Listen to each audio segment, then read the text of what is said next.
Kevin, Hello. you guys are on Hi. the air. Oh, Hi. welcome. Hello. Hang Hello. on. All right. Why did I yell hang on? That's not the exciting thing to So go ahead introduce and everybody. tell everyone what's going on. Introduce yourselves. Beautiful. Tell them what their donations can do to help, and Okay. tell us a great story. All right. So before we do intros, I'll introduce the game that we're playing. This is a game called Agon by Sean Nittner and John Harper. It is a story of heroes who are on the way home from a long war in the Mediterranean. It maps exactly to the Trojan War and Greece, if you remember your history. But they are on their way home, a la Odysseus. Some would call it an odyssey, but I like to think of it more of as an homage. But they are going from island to island, encountering islands beset by strife. While they're on the island, they will deal with the strife. They will suffer pathos. They will weather the ill will and boons of the Greek gods, and they will either leave the world a better place for their presence or leave the island in shambles to its fate. Over time, they will build their names and their legends and return as heroes or as nameless soldiers who have suffered a horrible thing that happened. So, with Hopefully that it's- introduction, my name is Kevin Hendricks. Normally, I'm the game master over on Knives at Night, which is a cool podcast you can check out. But I'll throw it around the table for introductions for everybody else to give you a little taste of who they are.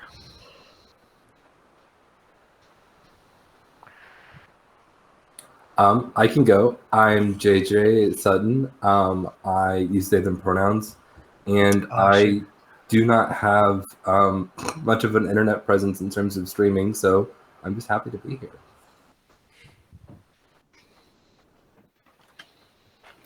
Okay. I don't have much of an internet presence. I'm desist dawdling. I also go by TVG Art on multiple platforms. I do a lot of digital rendering art, mostly of my D&D game characters. But yeah, I'm hoping to get into streaming. Just got to take that leap. And I'm Brianna Jean. I don't do streaming. I do a lot of podcasting, though. I DM and produce Aboard the Opal Star, which is sci-fi, and I play and produce Disciples of the Eight, which is fantasy. And I've got another thing coming out, hopefully in October. We'll see. Still got a lot of editing to do. You can find most of my stuff over at Pseudonym Social or find me on Twitter at Brianna Jeans. Because Brianna G was taken, and I'm really sad about it. All right, perfect. So now that we have an idea of who everybody is, we're going to give everybody an idea of who they'll be playing. That's right, we're making characters right here on the stream. So this is a pretty quick process, a 7-step process. We'll call it a 6-step process, and then we'll do the 7th one. Anyhow, step 1, you are going to choose an epithet for your hero. So this is, I think Achilles was the swift-footed, but this is a way that you are known by the other soldiers in your crew, at the war you fought in. What is the idea that people have when they hear your name? Are you silver-tongued? Are you bloody-minded? Are you forge master? Are you just a really cool guy, or what have you? This is something that you are going to, like, in terms of game mechanics, you're going to need to apply this to how you solve problems in order to get a bonus die of a d6. I was thinking of using the iron-minded epithet. Perfect. Write it down. What are the options for that? There's a list of suggested ones, or you can come up with your own. So there's eagle-eyed, Mm-hmm. and I'm not very familiar with the sight of an owl, but I was thinking owl-sighted. Okay, totally. Yeah, owls see great in the dark, and they're predatory birds, so they see great just relative to all animals. So I would give that yes, that would be a boon, I think, to be owl-sighted. Cool. I like Shadowwise. Yes, Shadowwise is very cool, and Sounds there kind of is spooky. yes, there are spoops abound on the island we'll be playing. It's an original island I wrote called Iluros, and Oh, it'll be fun Fun. to be a little bit wise about shadows. I wonder where the name Isla Rose came from. I don't. It was pretty obvious. Record your hero's name. There are suggestions at the right. Your name die is a D6, which I believe there's a spot on the I don't have the character. I have the character generation sheet in front of me. Very cool art for this game, but I don't. I'm not sure if there's a box there to write down your name die. There But is. your There is. epithet and your name die are both a D6. But yeah, you'll choose a name. Something I put like Arcadia. Arcadia. Very good. And then what is your character's pronouns? She, her. Okay. Arcadia. She, her. Okay. I was thinking Alistana, also she, her. Okay. Is that ALA or ELA? Okay. ALA, Stain, and then Okay. Stana, she, here. All right. I like Isadora. Isidora. Okay. Also she, her. Just a bunch of female warriors. Badass bitches. Yes. Let's see here. Now I'm So that- picturing the moment of no man can kill me. Joke's on you. Yeah, exactly. Good thing we bought 3 warrior women. Record your lineage. So you can name a mortal ancestor, or you can be a demigod. You're going to name one of your ancestors. So if you have a hero from Greek mythology that you really like, they can be your ancestor. If you have a god from Greek mythology that you really like, you can be a demigod. So I was thinking, I mentioned in chat, Athena is Mhm. close to my heart. But I don't want to go demigod. So you said Okay. like God blessed, or I was trying to find it in chat again. So you do choose an honored god, and Athena can totally be your honored god. It just means Okay. that you're going to have additional divine favor with Athena. But Okay. if you're a demigod, what that means is you have a bond with the god, and bonds are something that you call on to use somebody in the narration of how you address challenges. So you would literally summon Athena to do something I'm in doing a that. situation. Okay, you're a yeah. Yeah, you can be a daughter of Athena. Oh, I like that. There you go. So that's what you would write down there, and then a domain that suits your lineage. Athena is very wise, I Mhm. believe. If Yes. I'm thinking of the I Yes. for some reason I always want to think of Hera, but Athena is known for creativity, wise knowledge, and Right. strategy. yeah, I think specifically on the character sheet it says that her domain in this is like wisdom, right? Or wits. She's cunning. Is it cunning of Athena on there? I'm trying to do a lot of this from memory that I don't have to do. I have the I don't book. see it it on says the wisdom, Wisdom, under divine okay. favor.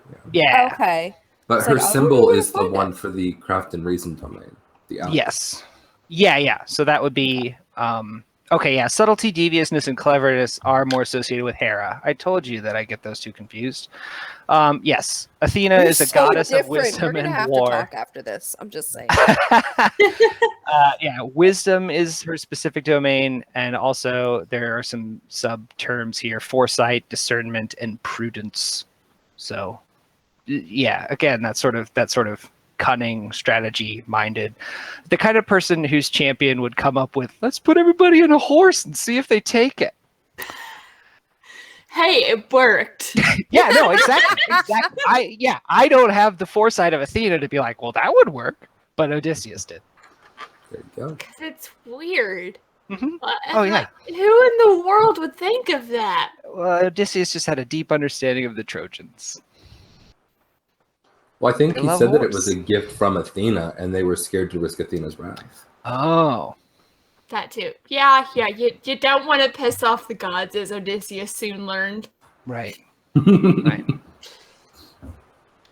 All right. Arachne learned too. Just saying. Okay. So then your lineage. Okay. So what's everybody else's lineage? Are you going with demigods or are you going with mortals? I was thinking mortal and Okay. Scion of Clytemnestra. Clytemnestra. Cool. What was Clytemnestra like? So Clytemnestra was the wife of Agamemnon, the leader of the Greeks in the Trojan War, Okay. and he sacrificed her daughter to give Yes. the Greeks favorable wind so they could travel to Troy. And so when he returned That's back home messed to up. Greece, she murdered him. Okay. So do you think Fair that reaction. the domain that you would most associate with Clytemnestra, would that be resolve and spirit? I That is feel what I like was to not be thinking, yeah. broken after that would definitely fit there. Just that gives me chills to think of what it would take to go on long enough just for vengeance for that horrible thing that Agamemnon did. And what's our domain die? Your domain die is a D8 for the domain that you most associate with your ancestor. The rest are all D6s. Got it. That's kind of what mechanically that's what we're choosing with your lineage is what of the 4 domains. There's blood and valor, which is fighting and feats of athleticism. There is craft and reason, which is art and it's creating a work of art or reasonable like debate. Then there's arts and debate. So debate kind of blurs the line between these two. So there's craft and reason, which I think debate falls more into. Then there's arts and oration, which is creating a work of art or a speech that moves people to action. So if you're debating against somebody and trying to outsmart them, that would be more like craft and reason. But if you're like trying to get a crowd to believe in what you're saying, then it would be arts and oration. And then the last one is resolve and spirit, which is going to be magical stuff, dealing with the gods, or also endurance, like a supernatural endurance, like if you have to fast for 100 years or something epic like that, would be resolve and spirit. Or less than that, like if you had to run a marathon, I think a resolve and spirit domain would be cool for that. Literally a race that killed the first person who did it. Legendary. So if you're a demigod, record 1 bond with your divine parent. So desist. Okay. Take care of that. Desist, proceed. Then sorry. Choose your hero's current god and record 2 marks of divine favor with them. So you're going to choose a god who's your favorite. As a person, not as a character, and your character will honor that person, and you get 2 marks of divine favor. And divine favor is actually how we're going to call on the power of the audience. They're going to be able to donate money to the cat shelter to boost those divine favor die, which is a D4 that you'll add to your total. So you can call on both the power of the gods and those The power who of the want chat. cats. Yes, the power of the chat. Chat can be powerful. I have Right. seen it happen. Right. And then you get 3 more marks of divine favor among the other gods. It can be 2 and 1 or 1 and 1 and 1. And those are the only 2 options. Where do we? Oh, okay. Never mind. Yeah, so there's a little array of, I think, 12 or 16 gods all listed out there on your character sheet if you're using the right one. If you're using the wrong one, they're all blank in case you want to play with Norse gods or some made-up gods or a different pantheon that I'm not pulling right now. Egyptian gods. Movie gods. Norse, Greek, Roman, Egyptian. Yeah, there's a suggestion in the book that you could do a Fast and the Furious style campaign with this game, and I think that would be interesting to just list movie characters and kind of what Oh man, that What? sounds fun. what trait you do with that. Excellent. Why is the first thing that comes to my mind a group of all Mel Brooks movies? Just that would be hilarious. Do it. Damn All Do right. it. Okay, So once you've written down all of your divine favor, you're going to record your hero's style, which we can introduce in a moment. So don't say these out loud, but record your look, your armor, and your favored weapon. I'm still trying to figure out my domain. Oh no! I'm right. What was your lineage? Who are you the scion of? I'm still debating because of like Echo is fun, but also it might be good to have it tied to Artemis. Okay. So But, Artemis, yeah. Yeah, I'm like, I don't know if I want to go demigod or mortal, but I don't remember which mortals are tied to her. I see. You do get an advantage as a mortal. You'll have more bonds with the other crew members. But you could also just name, you could be a scion of some hunter who was named Artemis as an honor for their hunter ring. Or you could name it, you could say like Cetus, who is a renowned hunter. Yeah. Just make up a Greek person who's good at hunting and be their ancestor. You'll honor their name through your actions. I could just be a ancestor of Atlanta. Just don't think too much about how that story ended. The timeline is all whatever. Yeah. None of this really happened in Greece. Yeah. Yes, exactly.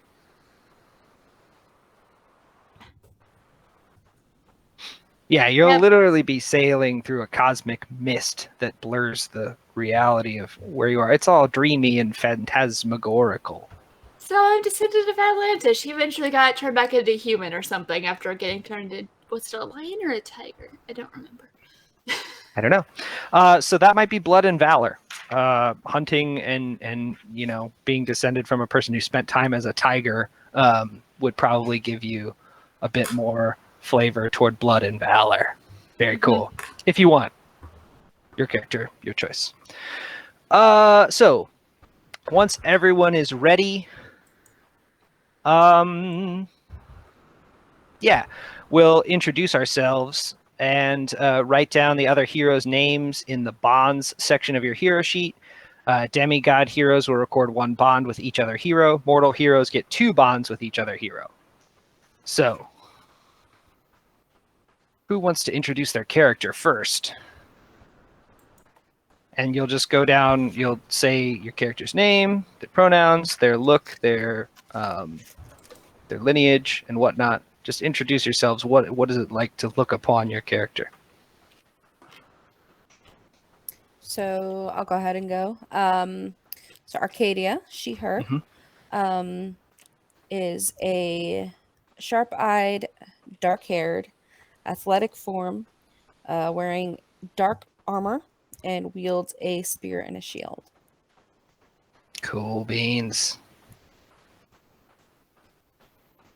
My character is the iron-minded Elistana, scion of Clytemnestra, who honors Demeter. And she has clear and cold eyes, is not slender but not too sturdy either, with long curled hair and a small braid going from the front to the back, and wields paired swords and minimal armor. 2 swords, twice as good as 1 sword. That's what I was gonna do. I'm like, I don't know. 4 swords. I can take a bow. I was leaving it open because I thought Artemis. Artemis, bow, hunter. Yeah. That is a good point. Yeah. Always juggling swords.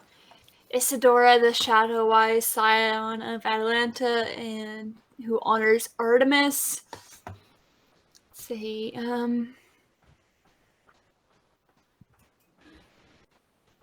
She has sharp eyes, a wiry form.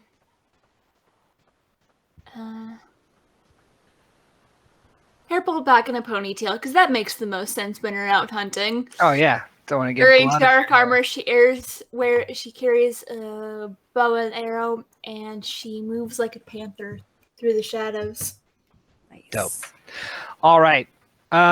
You are sailing home from a long war that has nearly devoured your lives. You have but the faintest memories of the place you are from, You were perhaps taken from your families to be drafted to fight on a foreign shore for nearly a decade of siege and blood and horror. You are returning home as heroes of this conflict, having bested the enemy who wronged your nation. But as you sail back, a mist rises and covers the entire sea, leaving you adrift in mysterious waters that you've never experienced before. One day, you arise to the sound of a scuffle aboard the deck. The bosun of the ship is savagely whipping one of your crewmates who has stolen an amphora of wine from below decks and is guzzling lustily from thence, sharing it with the other crewmates while the bosun and those who call for order chase them about. You are called upon as heroes to face this challenge of leadership. And the difficulty I'm setting is 6. What we're going to do here is the domain. So how do you all want to address the situation? Do you want to talk down the bosun? Do you want to beat up the ne'er-do-wells who are drinking wine?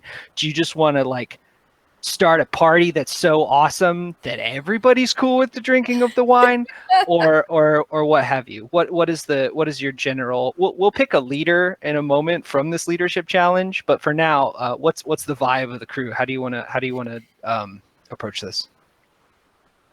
I'd like to talk down the bosun. Yeah, Okay. that's kind of where I was leaning. Okay. Party sounds fun. Party also sounds like we will regret that later. So just Okay. Yeah. All right. talk down, find a middle ground. Okay. Mhm. All right. Let's call this a challenge of arts and oration then for our domain.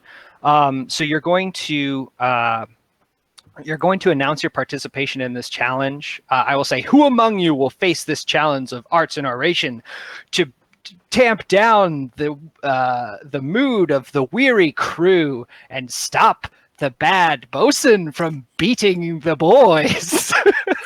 And then if you want to participate, you will say I, your name, and you can say your epithet at that point if you believe it applies to how you will narrate yourself solving this problem. You have tons of leeway here. If you think your epithet only sort of applies and can get in there sideways, I don't care. Roll the die and live that epithet. I call this the Homer Simpson impression rule, because you're literally going to get into character by saying, "Hey, it's me, the person I just made, and I'm going to address this situation," right?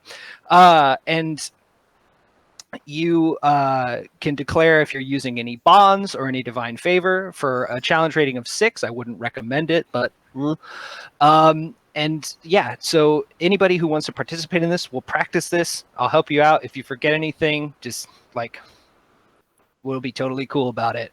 But who wants to try first at declaring their name? I can try first. All right, cool. So you will say, "It is I." Got it. All right. It is I, the iron-minded Alistana. I will face this challenge aboard our vessel and use my calm and collected reasoning to remind the bosun that we need the crew in good shape and that no infraction is worth their injury. All right, so you're going to grab your name die, your epithet die, and your domain die for arts and oration. And Okay. hold on to them for now. Don't roll yet. Got Next person. I'm pointing at a different screen than the Twitch one. I'm just vibing. Just dancing. Yeah. I don't know. It can be super simple. You can just say, I have it written down. I, sharp-eyed Arcadia, will rise to this challenge of arts and oration. And maybe you spot something helpful. That's how you use your sharp eyes. You can decide later when you find out how good you do. I, the sharp-eyed Arcadia, will rise to this challenge and assist, I guess. Ah, yes. Feel it. Roar. Good roaring. And I, Isadora the Shadow Eyes, will rise to this challenge and attempt to get the wine back from the sailors so we can put that back where it goes and everything is fine. Everything in its place. All right. So now, I believe everybody did the same amount of stuff. So take your name die, your epithet die, so 2d6 for everybody, and then your arts and oration die, which might be a d8. I don't remember if anybody chose that as their preferred domain. But roll all of them now, and then everybody can tell me what they got. Okay, my dice are doing what they always do, without fail. Is that good? Not particularly. So add up your biggest 2 dice. I got And a tell me 12. the number. 12. Nice. 3. 3. I got 2 1s and a 2. Oh boy. 6. 6. Okay, so that means that Arcadia and Alistana prevail. Alistana is best and receives 6 glory. Arcadia receives half that, so 3 glory. Isadora, you suffer. I So- dropped the wine. Yeah, perfect. You narrate, so we're going to narrate from lowest to highest, and say what happens. You take the wine from the drunken sailor and hold it off and say, "This belongs in the hold," or what have you, and drop it on the ground, and it spills. And Yes. the I surly, will return this, and it just goes up and over her head, and she's like, "Never mind." yeah, To the sea. you yeet the emperor into the ocean, and the crew members It's a are. gift. Poseidon, of course. The crew members are wild with disappointment. They do the opposite of applauding at this. Then, Arcadia, what do you do? Can she attempt to grab the whip and just kind Yeah, of halt this is- his progress? You have narrative control right now, so Okay. since you're not best, you don't solve the whole situation on Right. your own. But like, if something needs to be there for your character to grab, it's there. If Okay. somebody needs to do something for your character to react to, it's there. Cool. So I grab the whip and just to kind of halt his movement and say, this is not the way to solve the problem. All right. The bosun strains at your grasp and then relaxes, letting the whip fall to his side, and says, "I suppose hitting never added anything to the order." Which, as a bosun, is a hard thing for me to admit.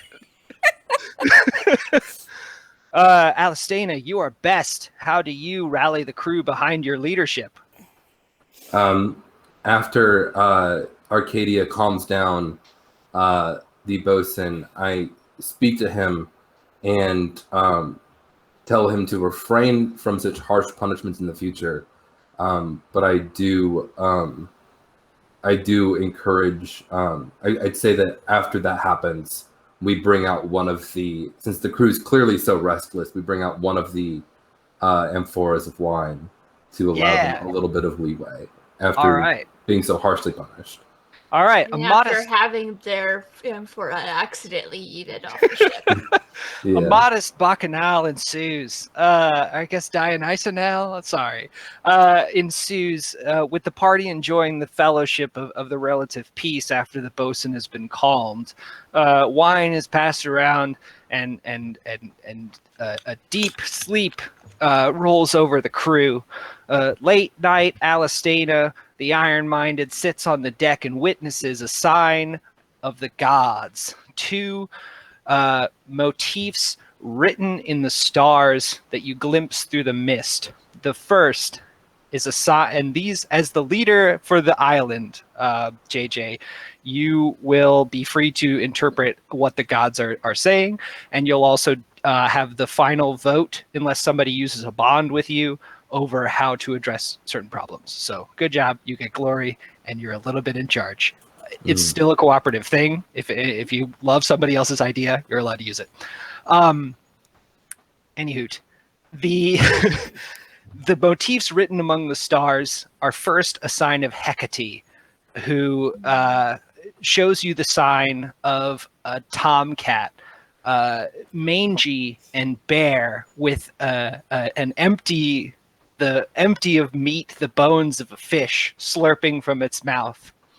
You also see the sign of Poseidon, a mighty river dammed up and bursting at its banks.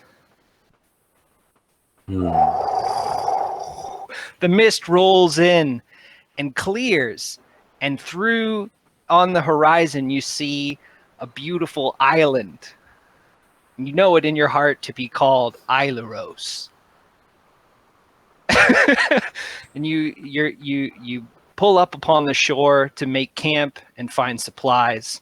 And you see a town rising up along the hill, with an aqueduct coming down from the snowy peaked mountain at the very top of this island, and funneling into a large cistern in the middle of a modestly sized settlement.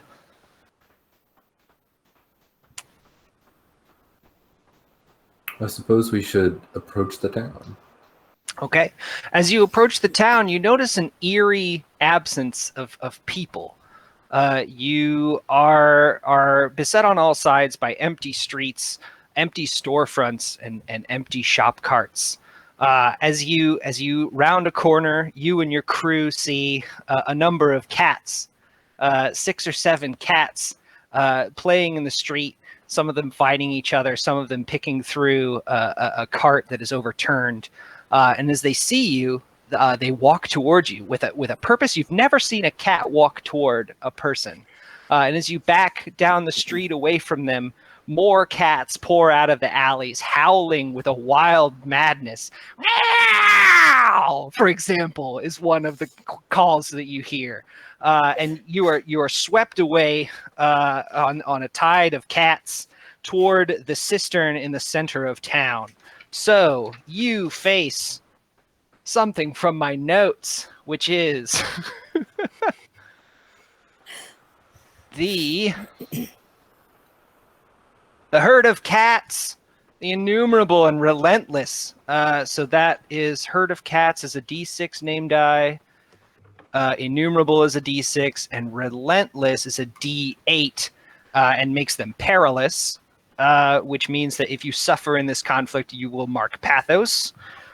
But they are trying to force you into the cistern in the middle of town. Who among you will, what do you want to do? Do you want to try to escape the cats, or fight the cats, or reason with the cats somehow? I don't know if I have enough arrows for this many cats, so I'm just going to defer to someone who has actually done something so far. All right. Do we have or see anything that cats might like to eat? Given Sure. my vision, is that visible at all? Yeah, if you want to lure the cats away from you, we can do that, and we can roll to see how well that goes. If I that's think how you want to address it. Trick the cats with some given bait. my vision, that's what I think. Okay. I believe the cats might be hungry. All right, so I believe that this is then a battle of craft and reason. Who among you will rise to the challenge of the innumerable herd of cats with their relentless pursuit? This is a challenge rating of 12. Oh, sorry, no, 11. Because it's going to be 5, which is the island's strife rating, plus the highest die I rolled, which was 6. What would 11. that be? That's how the rules work. I, the owl-sided Arcadia, daughter of Athena, sharp-eyed, shall rise to this challenge. All right, just to be sure, are you calling on the divine favor or a bond with Athena? No. Okay, so I don't. No, all right, not yet. Not for the cats. then Not yet. then this is a style note. Don't say Athena's name. Okay. It sounds way more aggro than I mean it to be, but you don't have to include anybody who you're not calling on, just die-wise. But yes. I thought they said it before, and I was like, did I mess up and not say it? So I was okay. We were saying it before just because we were introducing everybody's characters, but got it. specifically, and this is a totally fine way to do it too, is just tell me which dice you're using. Mm-hmm. But I'm just basing the dice I'm going to tell you what to do based off of what I say. what you can say. Got So it. you'll use your name die, your domain die for craft and reason, and your epithet die. Okay. And then, so calling on divine favor of Athena would add a d4, and we'll call for donations from the audience. Calling on a bond with Athena would summon either an avatar of Athena or Athena herself, and you would add a d12 to your dice pool. But those are rules that we're not using right now. Who else among you will rise to the challenge of the herd of cats? I, the iron-minded Alistana, will do my best to remain calm in the midst of this chaos. Thinking back to last night on the ship, I will reach out and attempt to draw favor from Hecate herself. Okay, so add a d4 to your dice pool right now, and when we're done introducing everybody's participation, we will call for donations and see if we can get any money to save cats in Boise and add the divine favor of Hecate to your roll. I will put the link in the chat. Yes. Cool. Thank you. We're going to call Dan the chorus. Yes. Great speaker from above. A voice rings out and says, "The link is in the chat." Link is in the chat. Who wants to donate and give them some boons? Rev up this Hecate die. Brianna. Please. And I, Isadora the Shadow Eyes, will rise to the challenge and try and find a place to get away from the cats. Yeah. All right. So you will roll your name die, your epithet die, and the domain die for craft and reason that you have. So We got Well- $5, guys. $5. So I Yay. think is that one donor or is that like 5 donors? One donor, $5. One donor. Okay. So you'll roll a d4 And then plus 1. Sky Society just donated 25. Boom. A d4 plus Nice. 2. Thanks, Nick. Thank you. There it is. Oh man, we just saved so many cats. Uh, Will this help because we're feeding the cats? yes. Yeah. The cats in the game are different from the cats in real life who are helping, but Aw. Hecate's the same in both. It's meta. Oh, sorry, guys. I apparently scrolled down. I thought those were new. Oh no. No. Just for that, I'll donate 30. Okay. All right. Well, then we add one die, Plus one to your d4. 1d4 plus 1 will be added to your total, so it'll be your 2 highest dice plus 1d4 plus 1. Mhm. So everybody, go ahead and roll. There will be more opportunities to save cats later. That's more like it. I was about to say these dice are about to be grounded. So your top 2 dice. Got an 11. Right. The challenge rating is 11. Good. Thanks to the donation, I got a 14. Nice. 6. Okay, so Alistana, you are best. Isadora, you prevail. Arcadia suffers. So we'll describe that now. Arcadia, what happens? And you'll mark 1 pathos here. So you do feel the pain of your mortality in some way, be that bodily harm or otherwise. I already have it in mind. So What is the suffering of Arcadia? Arcadia pulls rations from her pouch and gets the attention of too many cats, and they end up like biting her arm Oh no! Yeah, to try and get the food. I think you're feeding these poor, emaciated alley cats, and their greed is insatiable. And as you dole out the last of your rations, you see just another wave of hungry cats, and they bowl you over and chase you down the street at tooth and fang. She wanted to throw it to get them off her, but Right? They were too cute. You had to feed them, yeah, and they now were you too bear the fast. marks of their claws. So Isadora, you prevailed. How do you help to get the crew out of this cat herding situation? So Isadora looks around. I think she briefly glances at the cistern before looking for any buildings nearby where Okay. we would easily be able to like get into the building and close ourselves in. Okay. But maybe be able to get access to other buildings from there. Okay, so looking in the cistern, you see that there is shallow water in the baths around the bottom of it that looks sort of tepid and old. The drinking fountain that the aqueduct would normally pour directly into is completely bare, and the aqueduct is dry. The cats do seem to be trying to force. You see several sailors fall into the baths as the cats press in from all sides, and the cats look over the edge and kind of have like almost a self-satisfied look, like all cats always do. But you see with your shadow wisdom the delight in the cats at having achieved a goal of throwing people into the cistern. Mysterious. And you do see several buildings nearby that you could escape through. This is the center of town wherein a lot of business takes place. It's like a commercial zone, so there would be warehouses, storehouses, stores, etc. Yeah. So she's plotting a Alistana. place to get out that isn't the cistern that the cats want us to go in. Right, exactly. The cistern would not be an escape. It would be an entrap. Alistana, the Iron-Minded, you are best. Oh, so for glory on this one, Alistana, you get 11 glory. Isadora, you get 5.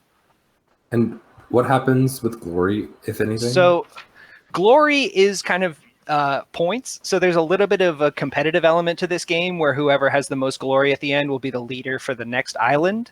Also, the more glory you earn, every 40 glory will roll over your name die. It's not every 40 glory. There's a track in the top right of your character sheet that says when your name die grows, but the more glory you earn, the more famous your name is. So, like Achilles' name die would be 12. Like there's a part of your body named after him 2,000 years after he existed. But like, once you accrue that much glory, you would become that legendary. But for now, you're just a hero of a war. So your name die is only a D6. But as you get more glory and more points, it's points. Yeah. It does look like it's every 40 at the site, 'cause it says at 80 goes D8, 120 D10, and then 240 goes to D12. Okay. That takes a minute. Yeah, exactly. I think a normal campaign of this would probably be like 6 or 7 islands. You can go longer if you want. Basically, there's a mechanic called the Vault of Heaven where you're earning what is it called? The love of God. It's either love or wrath of gods. You'll build up a relationship with. This is notes from the campaign that I finished recently. You'll build up a relationship with the gods over time, but we're not doing that today. We're only doing this one island, and glory is going to be who gets the most points. Right, well, there's still plenty of glory to be won on Iluros, the island of cats. Okay. Alistana, the Iron-Minded, you are best. How do you get the crew out of this very bad situation? So seeing the buildings that have been spotted for me, I managed to kind of grab onto the door frame of one and pull myself inside. And I open a barrel that was empty before, but is now just filled to the brim with fish. Okay. And thanks to the blessing of Hecate. Hell yeah. And I just dump it out the doorway. Okay. Yeah. Fish that overwhelms the cats and distracts Yeah, absolutely. The cats are distracted by the delicious feast, and their hunger overtakes their relentlessness. The supernatural determination that you see in their eyes is temporarily abated as their feline nature takes over. The fish attracting the bulk of the cats and giving you time to wave the crew through a doorway and cut through a store to a less crowded area of the city. On one of the rooftops nearby, you see a woman freeze, staring at you, and bolt. This person, you look into their eyes and you see a strange sort of recognition of danger and fear, like an almost primal reaction. This fight, flight, or what have you. And they bolt darting along the rooftops away from you. Do you want to chase them? Do you want to stop them? Do you want to trap them? Do all of us see this or just Alistana? Everybody does. Like probably Okay. the crew doesn't, as they're like muscling through the store to get away from the cats that are besetting them.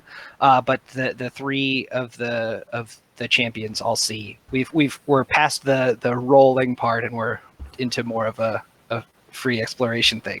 There's still pressure on because there's a horde of cats that might chase you. But you do see a person, the only person you've seen in this huge abandoned town, go scampering off across the rooftops in a very un-Greek display of parkour. I think Arcadia would definitely chase after. Okay. Just I'd because, follow. like you said, it's the only All right. human we've seen. Everything else we've seen here are cats. To see a Okay. human is definitely a connection and someone we can speak to figure out what in the world is going on. All right, you face this human, a nimble and streetwise escapee. And I'm not going to give them their name die because it's a secret who they are. Okay. Weirdly, I'm just going to go with that being the flavor of the game. Their highest die was a 6, so our challenge rating is 11. For this is a challenge of blood and valor to chase down this person. It's an athletic good at feat. that. Also, All right. you have a very cute dog. Yes. Hi, Dario. I was good at Here he craft and comes. reason, and I rolled a 3 on my 8. So, Doesn't always help. no, it doesn't. All right. So who among you will rise to the challenge of this mysterious escapist? Arcadia, the owl-sighted daughter of Athena, I am using it. Sharp-eyed will rise to this challenge and keep a sharp eye on her as she takes off so that I can keep track of where she's running. Okay, do you want to call on Athena herself, like your bond with Athena, or just a divine favorite of Athena? How ham do you want to go? There is going to be a much more epic battle at the end of this. Mm-hmm. And you only get to call on them once, or how does that work? You only have one bond with Athena right now. Okay. But I can... You have 2 divine favors of Athena, for sure. Okay. So a divine favor is the help, and then the bond is her coming. So Yes. I would call on a divine favor, Okay, just cool. maybe to sharpen my eyes or kind of lead me, like pull me in the right direction. Yeah, I think that Athena's light doth guide you through the unfamiliar and labyrinthine city streets. Yes. Add a D4, and we'll do a call for donations right now. We'll add Come 1 to your on. D4 for everybody who donates to save the cats of Boise from murder. Even though we're escaping the cats of Ilaros right now, they really are quite nice. All right, guys. This only Who wants to happens. donate? This only happens when you don't take care of cats, that they take over the city and try to throw you in the bath. Also, please help us save our crew from being eaten by cats. Yes. Yes.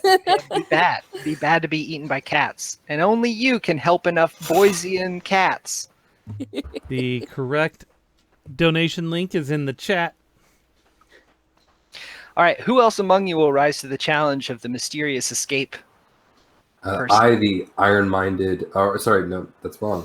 Alistana, will face this challenge. I do not believe my iron-mindedness will assist me in this. Okay. So I will just be joining. Blood and trying to Valor assist. and your name die. Mm-hmm. There is another option. You can lend your name die to another player, and you get 1 glory regardless. You can just assist somebody in that, and they will call on you during their narration to narrate how you help them. Then I will lend my name die to Arcadia. Awesome. Take my name. All right. So desist when you are narrating what Arcadia is doing. You can call, if you would like, on Alistana to lend something to say, something to do, some kind of kibbutz. Brianna. Isadora, the Shadow Wise, will rise to the challenge, and I'm going to be both chasing and looking for any place this person might be trying to disappear to. Okay. Because if they're trying to find a hidey hole, I want to figure out, like, I want to either get there or find out where they're going to disappear if they disappear. Because I know how to hide in the shadows. Perfect. So I realized I basically made an assassin. your name die, your epithet, and your blood and valor die will all get rolled here. You'll take the top 2 dice. So I roll my name die. You're going to roll your name die. Alastaina's name die. My epithet, the blood and valor, and the... Okay. And the D4 plus donations. Oh, come on. And we just take the top 2? Yeah. And the challenge rating, as I said, was an 11. No Cool, I donations got a yet, but I'm 9. trying. So is A it the 9. top? Is the top 2 plus my D4? Mm-hmm. Yes. 16. Okay. I rolled 2 6s and a 4 on the D4. Oh, yeah. Okay, perfect. So, Isadora, you suffer. And Arcadia, you prevail and you are best. Alastaina, you helped. But we'll go start with Isadora. How do you suffer in this chase? You don't have to mark pathos or anything. There's no keywords on this mysterious person that would cause you to mark pathos or take any punishments or anything. But just what do you do? What about this chase outdoes Isadora's acumen? I think she's maybe not used to chasing people on rooftops and so forth. So a couple of times as she's trying to look for all these things, she like trips over stuff. Okay. Yeah, I think that so just to kind of hint at the nature of this escapist, you are used to finding people who would go to ground and hide in the various places. Like when you sacked the city, you found so many people who were cowering and just but this person doesn't run like any person you've ever chased. You thought that you'd cornered them in an alley, and they did this weird little rolling flip and landed like 4 limbs on top of a fence and jumped over the fence. And you were like, damn, what even kind of fencing do they have in ancient Greece? I don't know. Parkour. But it is stopping me from chasing this parkour person. Arcadia, you are just best. a lot of what could be epic, but it's just really awkward because I keep like tripping over myself. Yes, yeah, exactly. You do that thing that the cops do whenever any character jumps over a fence, and you go crunch right into the fence, like that's gonna help. It looked cool, but it was not helpful. Arcadia, you are best. How do you manage to stay on the trail of this person? With Alastaina's assistance. Yeah, you can call on Does Alastaina at any point to say, and here Alastaina did something. And Okay. then Alastaina will say what they did. With the help of Athena kind of feeling a tug in my chest in the right direction and my sharp eyes, I'm able to kind of keep track of where she's going. And I don't know how Alastaina would help, so I'm going to let that go to them. Yeah, so you're running parallel, like down these 2 streets parallel to where the nimble person is, and you can peek over like every other alleyway and see them running parallel to you. And then you take a tight turn once you realize you're ahead of them and force them down an alleyway. They think they've escaped, but out steps Alastaina, who says, he says, I say that I was able to, thanks to the guidance from, or thanks to the swift-footedness of my fellow crew members, I was able to just kind of keep my distance from the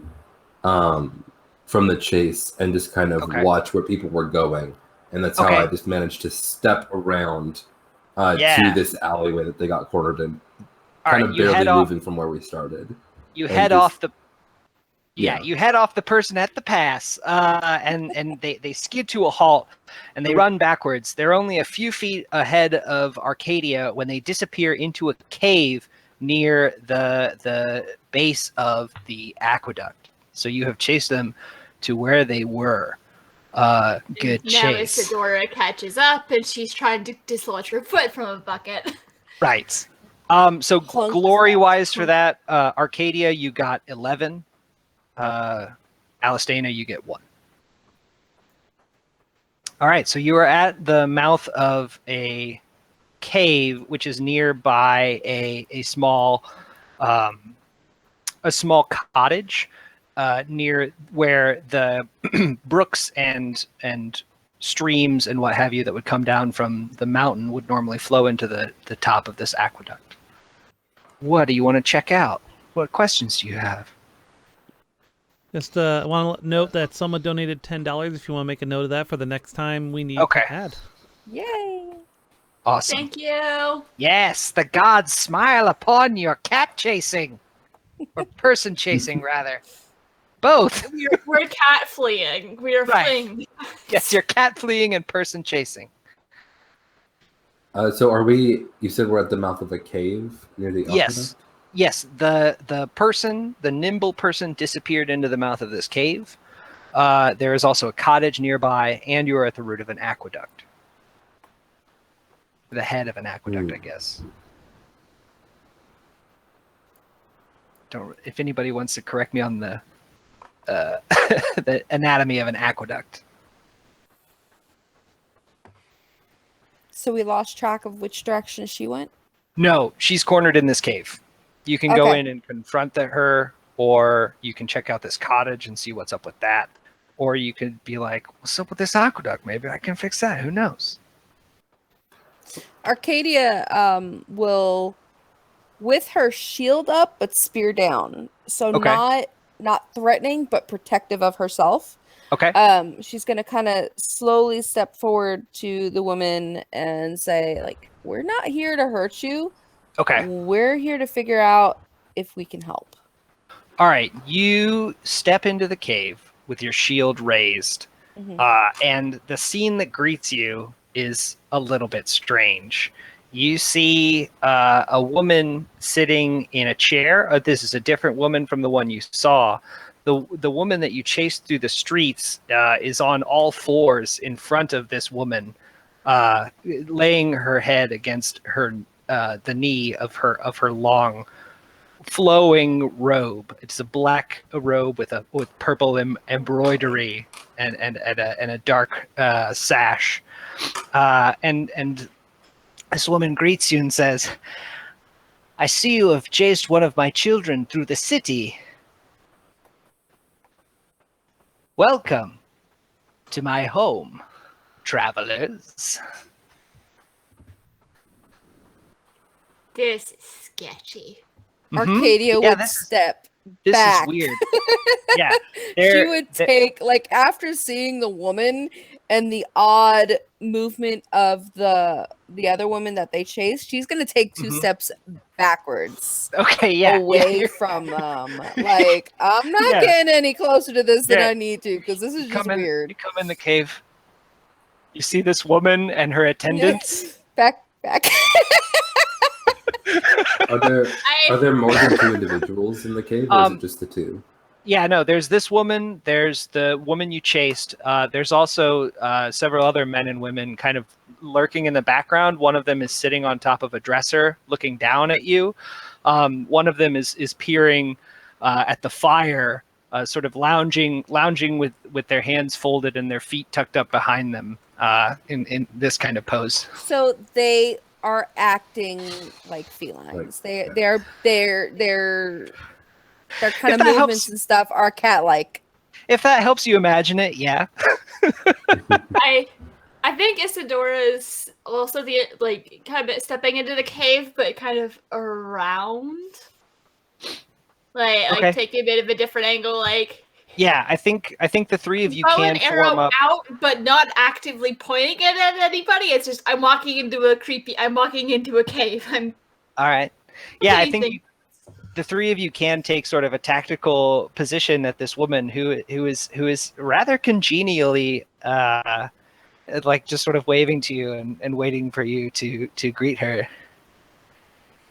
I'd say you are correct indeed that we are travelers, for we have come quite a distance. It's a rather unusual place where you make your home. What can you tell us about this island and how things work here? I think that the island now works exactly as it should, in service of me and those who would seek to upset the balance have been rightfully punished. How did it work before? How did it used to work? It used to be that I was known as Dione, the Witch of Hecate. But now I am rightfully Dione, Priestess of Hecate and ruler of Iluros.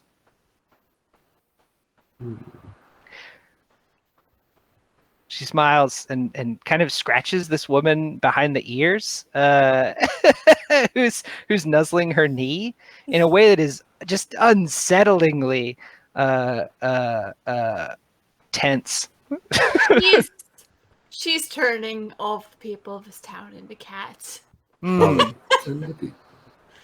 Do we see anything in the cave that looks important? Yeah, so there is there's a big statue of Hecate, I think, in this cave. At its feet are fish bones and some other various offerings that have been burned. There's the fire, there's some furniture and everything in here. There's her cauldron, because every priestess of Hecate's got to have a cauldron. She laughs and says, "I can't resist being a bit of a stereotype sometimes." She doesn't have any warts on her nose, but it is a pretty big nose, like a good looking big nose. Some people have that.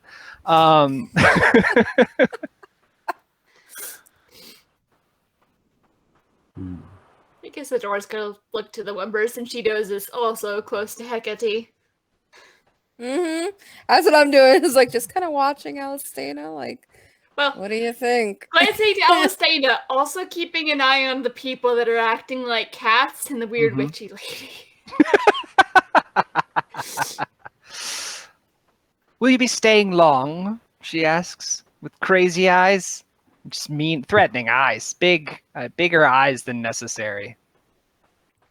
I don't think we plan to stay here for the longest of times. We have more of our journey to make. I think just putting our feet on solid land is a good break for us. Indeed. Well, I suppose then it's been a pleasurable visit.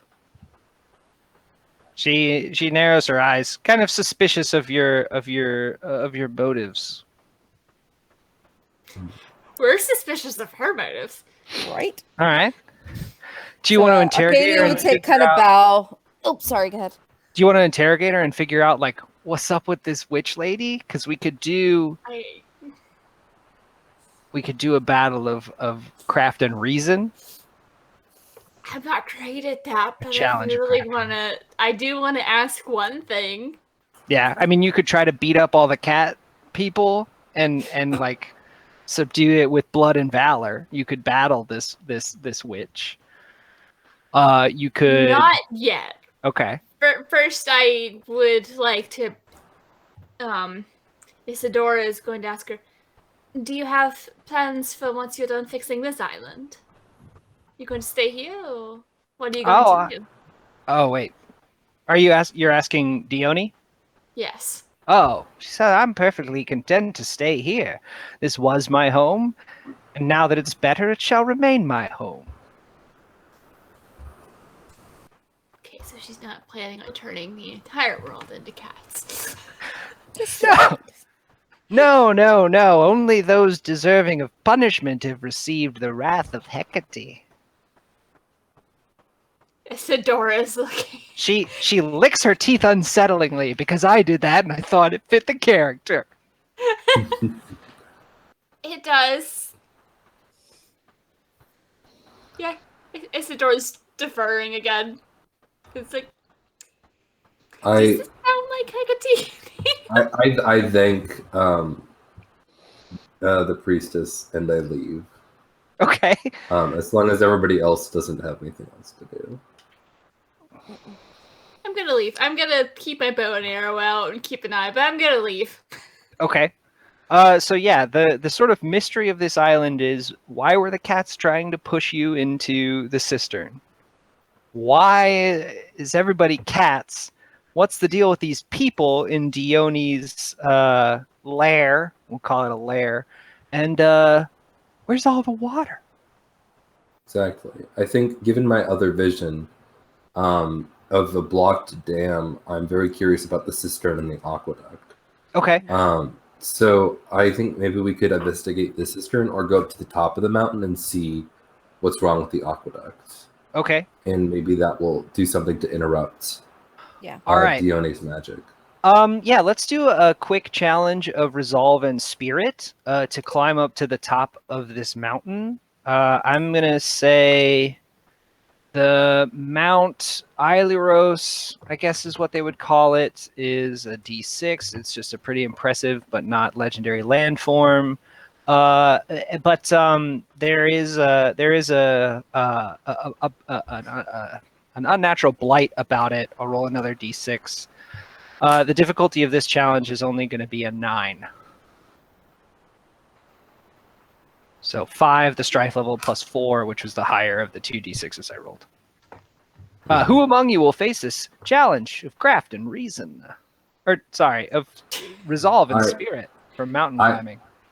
I, the iron-minded Alistana, will remind myself of my purposes and strengthen my will as I begin to climb. Okay. Who else among you? I, Arcadia, the athletic, will flex my muscles and prepare for a trek not unlike those before. Beautiful. Yes, good mountain. And mountain miming. And I, Isadora, the Shadow Wise and Wiry, will had a sentence and I lost it. We'll face the battle of resolve and spirit. Or contest of resolve and spirit. I keep calling it a battle, which falls mainly into blood and valor. We'll face the contest of my resolve. For example. I will find the easy way up the mountain. All right. I will find the secret path of least resistance up the mountain. Okay. Basically, take the smart way. Nobody is calling on the power of the gods, so the power of the crowd is moot at this point. Everybody go ahead and roll your dice. So it would be just my name and the resolve and spirit? Epithet, if you called it. I didn't. And then, okay, so then, yeah, name, resolve, and spirit. Oh boy. Oh crap. Damn it. 7. I rolled an 8. Okay. I was like, 1. Just Alistana, what did you get? 14. 14. Okay. I think we know who's going to be the winner at the end of this. Alistana, Agreed, you 100%. prevail and are best. Arcadia and Isadora suffer. I believe Isadora rolled the lower. How does this climb up the mountain? There's a ghastly pall that hangs over this mountain, as though something deeply unnatural has cursed the very land. How do you suffer as you try to climb this impressive but not monumental landmass? I try and take the smart way up, and it ends up being the more difficult way up. So by the time I get to the top, Isadora is just going to flop on the ground and need a minute. Yeah, I think totally out of breath. I've got fast twitch muscles. I'm not built for endurance. Yeah, you try to follow the dry riverbed up the mountain, but find that even toward the top, the ground is cold and muddy, and by the top your calves burn so ferociously, like the fires of Hephaestus, that you keel over. Arcadia, how do you suffer? in this mountain climbing. I suffer by realizing I could have used my epithet. Yeah. Could have seen the top the whole time. Yep. Tries her hardest and just every rock she goes to grab because she's not using her owl-sightedness loosens, and it just takes kind of twice as long because she keeps grabbing the loose rocks. Yeah, you scrabble at the darkened rocks, and the mountain betrays you with its unnatural wiles.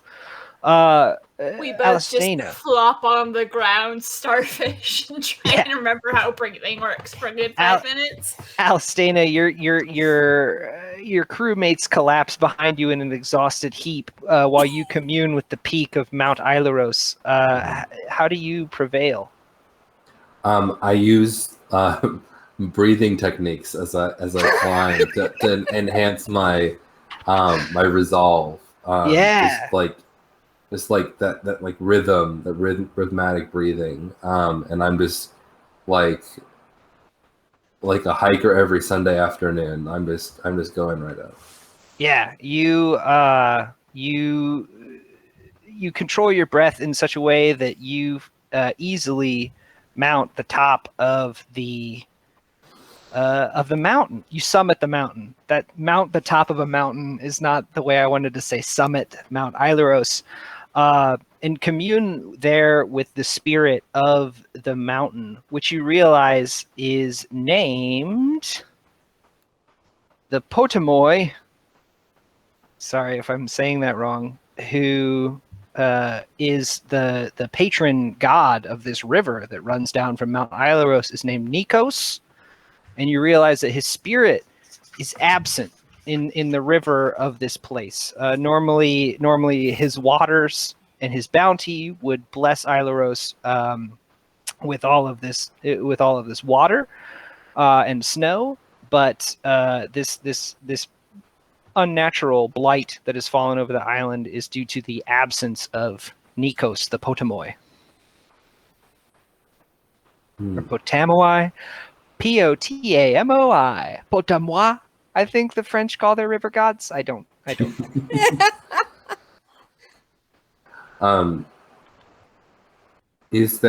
Would we know of any way to try and summon back his spirit, to try and encourage him to return? You know that there is a witch on the island who punished people, who might have something to do with it. Maybe captured his spirit somewhere, perhaps. Mm-hmm. Maybe turned it into a cat. Cats. I think that now that we're up here, we need to go back down. We need It's to easier, go at least. to. Yeah, that's true. Go to the cistern. That Don't might follow the riverbed. Don't follow the riverbed. Don't do it. No. That might be where his spirit has been blocked or trapped or something like that, which is why we're being dragged there. Okay. Does the there- aqueduct seem in good condition while we're up here? Does it seem like if Nikos was back, it would be fine?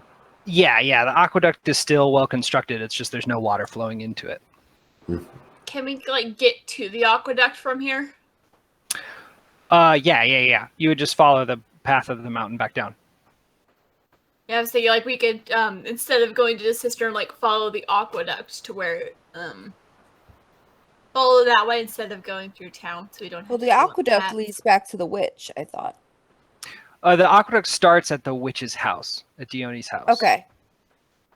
Cool. But the river sort of flows down past Dione's house and then down into the city with this flowing motion of my arm.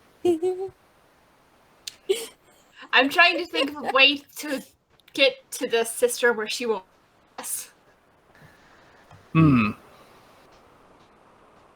And That's where true, she we might won't not- get caught by a bunch of cats. Yeah, or people. Look, acting like cats. Right. So, There's yeah. cat people and there's people cats. And I it's mean- very hard to keep them straight in my notes. We'll say the all people you have to cats I feel like with are the people cats, you can just make a sudden motion and they scamper off. right. The people cats are what tried to throw you into the cistern, and then the cat people are what have this this whole sort of simp thing going on with Dione. Not weird at all. But what is the nature of either of these cat people, people cats? What is happening? I'm so mystified. It's a new Mythology's word I came weird, up with. man. Yeah, well,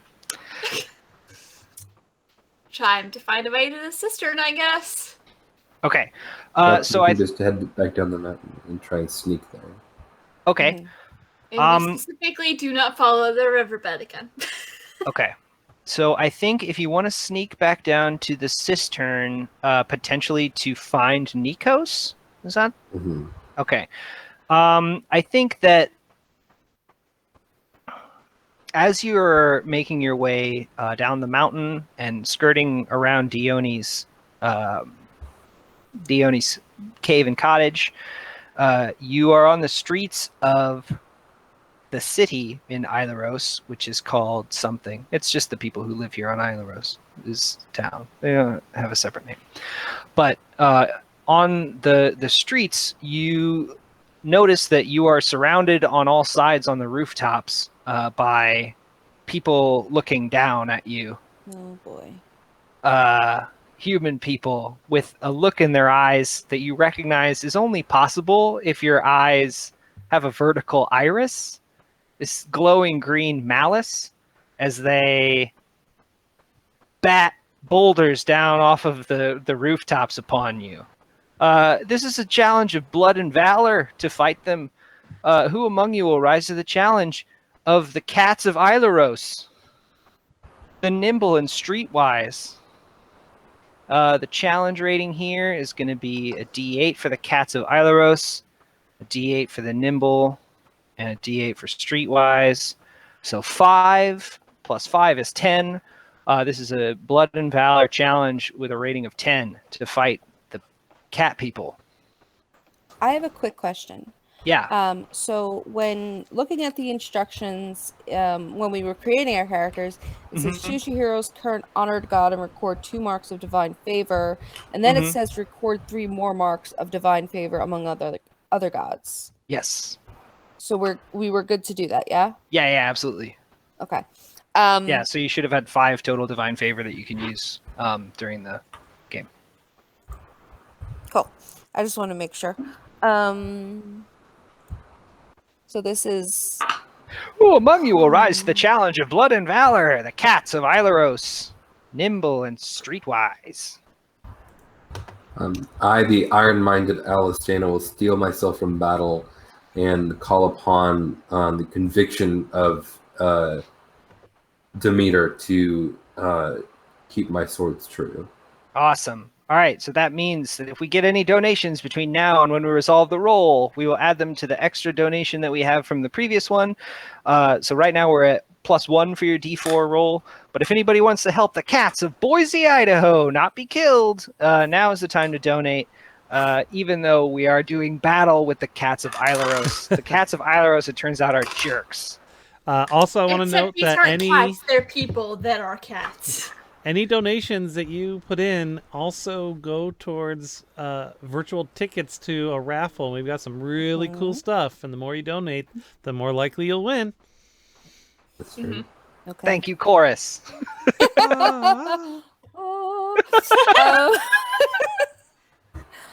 I, the owl-sided Arcadia, will call upon the divine favor of Hera to keep... I'm wording this really oddly. The cunning part of divine favor of Hera to help me avoid getting hit. Smushed by a boulder. Yeah, totally. Yeah, no, you use this insight to do more cunning dodges. So go ahead and add that D4 +1 plus however many other donations we get. Cool. Brianna. I, Isadora the Shadow Wise and Wiry, will use my knowledge of getting around undetected to find a way to get around without them seeing me. Awesome. I'm going to try and stealth around because you don't know to throw a boulder at me if you don't know where I am. Exactly. That's the best defense of being smushed by a boulder is to be secret to the people smushing with boulders. Everyone, go ahead and roll. Remember, the challenge rating is 10, and we'll see how it goes. 1, 2, 3, 4. I got exactly 10. 10. Prevail. I did a thing, guys. I always roll at least 1-1, but because we get to pick the top 2, it's so nice.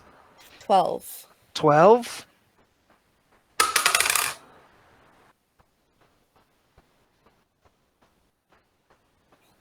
17. 17. Jeez Louise. All I right. roll max on all my dice and then +1. I want your dice. Arcadia and Alistana. Can you they're bless pretty my too. dice, please? Oh, they're so pretty. My Arcadia dice and Alice- beat me, but not enough to kill me. Alistana, you are best, and you get 10 honor. Arcadia and Isadora both get 5 honor. You all prevail. We'll start with Isadora. How do you stop the cat ambush of the cat people? The cat-style ambush of knocking things off of something to try and get you. So you said, I think Isadora's going to use her experience dodging other projectiles to find either places to go where she knows it won't be able to reach, or going around to the other side of other buildings and skirting around those. So she's ninja stealthing her way around. Okay, yeah, I think you make your way up like behind the cat people as they're pushing things over, and they barely take notice of you. Then Arcadia, you're next. She uses her cunning to evade any sort of attacks that may be planned against herself or her allies. All right, yeah, I think that sort of a shadow runs forward from you that looks like you, and the cats throw boulders at it, but it is merely an illusion produced by Hera's cunning, so the cats have squished nothing. Alistana, you are best. How do you defeat the cat people?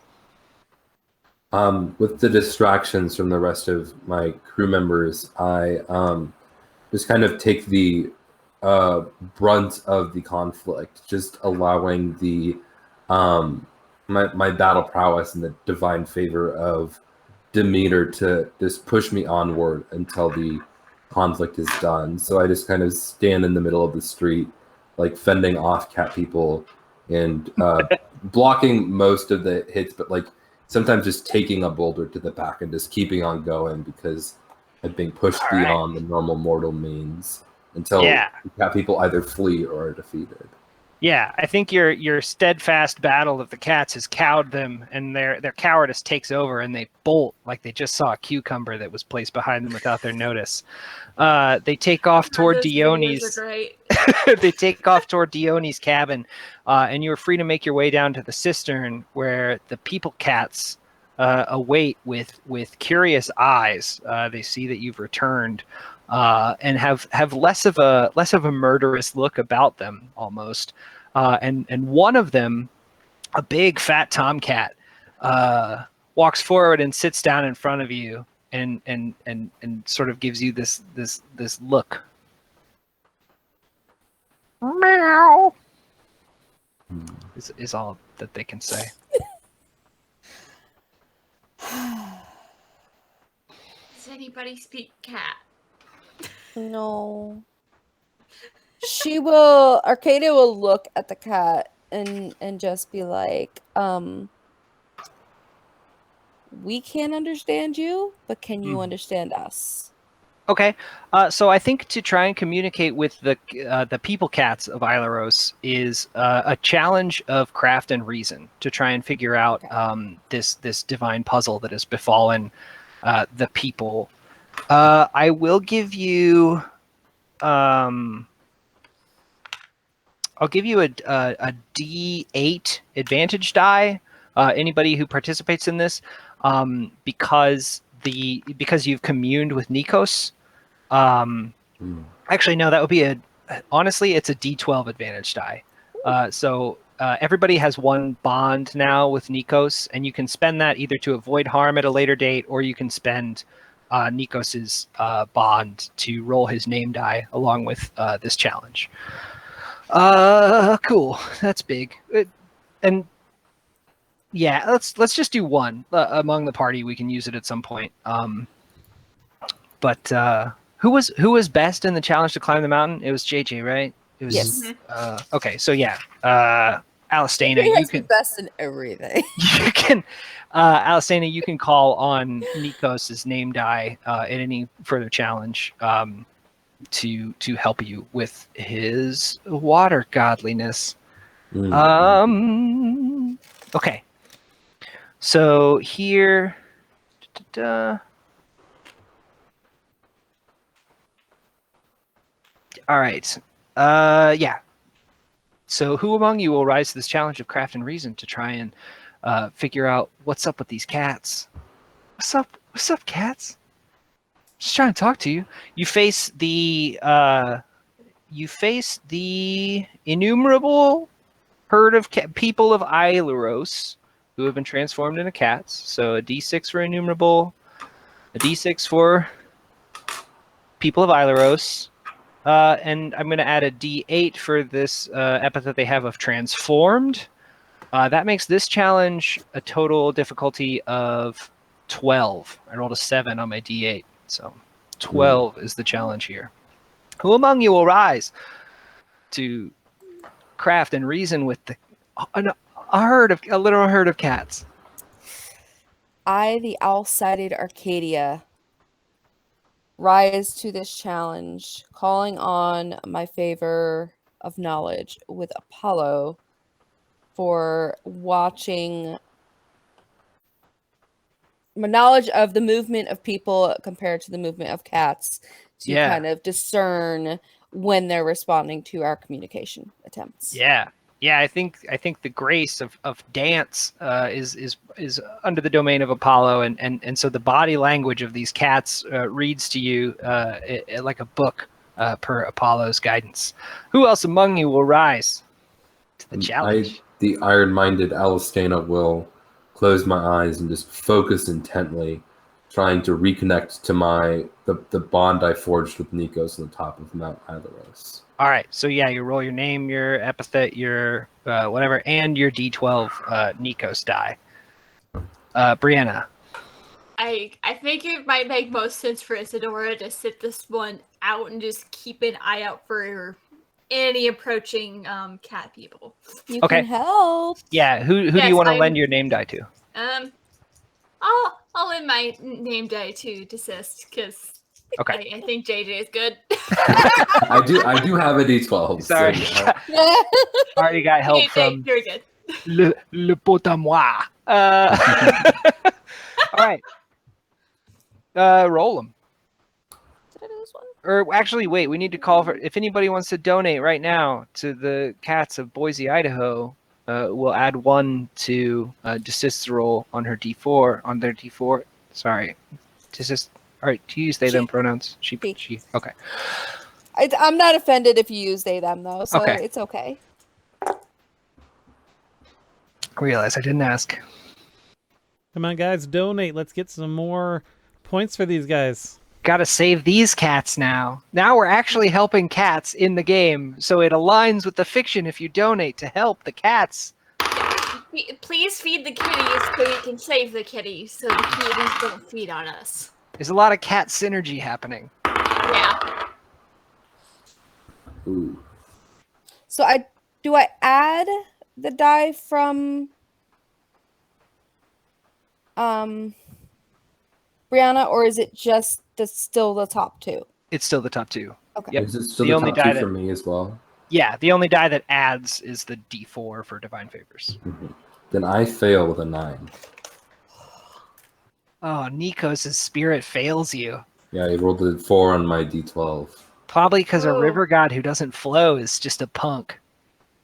14. 14? All right. So, Arcadia, you prevail and are best. Alistana, you suffer. You mark 1 pathos and describe how this goes bad for you trying to talk to cats.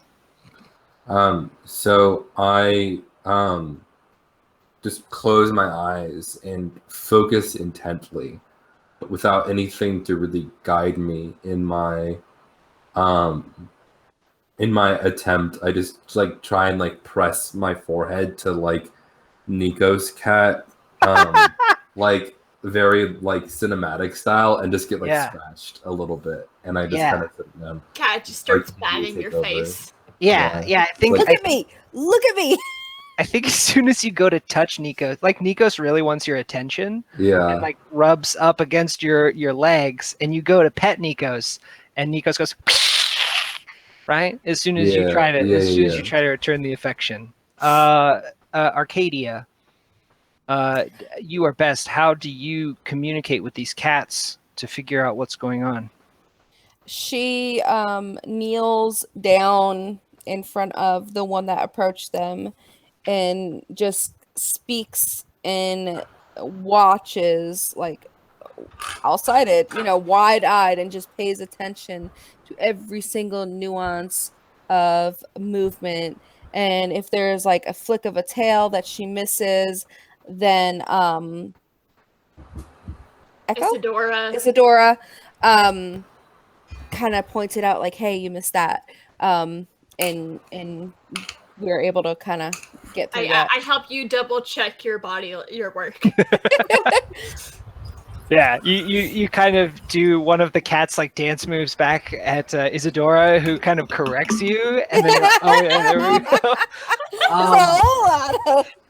So I picture someone walking over and just seeing someone like 3 warrior women, one that's like fixing all these scratches on her face, and the other 2 are just doing weird cat wiggles at another cat. Yeah. Wiggle. I think that the cats put on a play.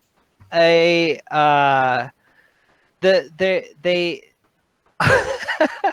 they demonstrate. There are cats who are going about their business, for lack of a better word. You understand them to just be kind of doing object work and whatever. Like the beginning of an improv scene, one of them is like doing the dishes, one of them is washing a plate.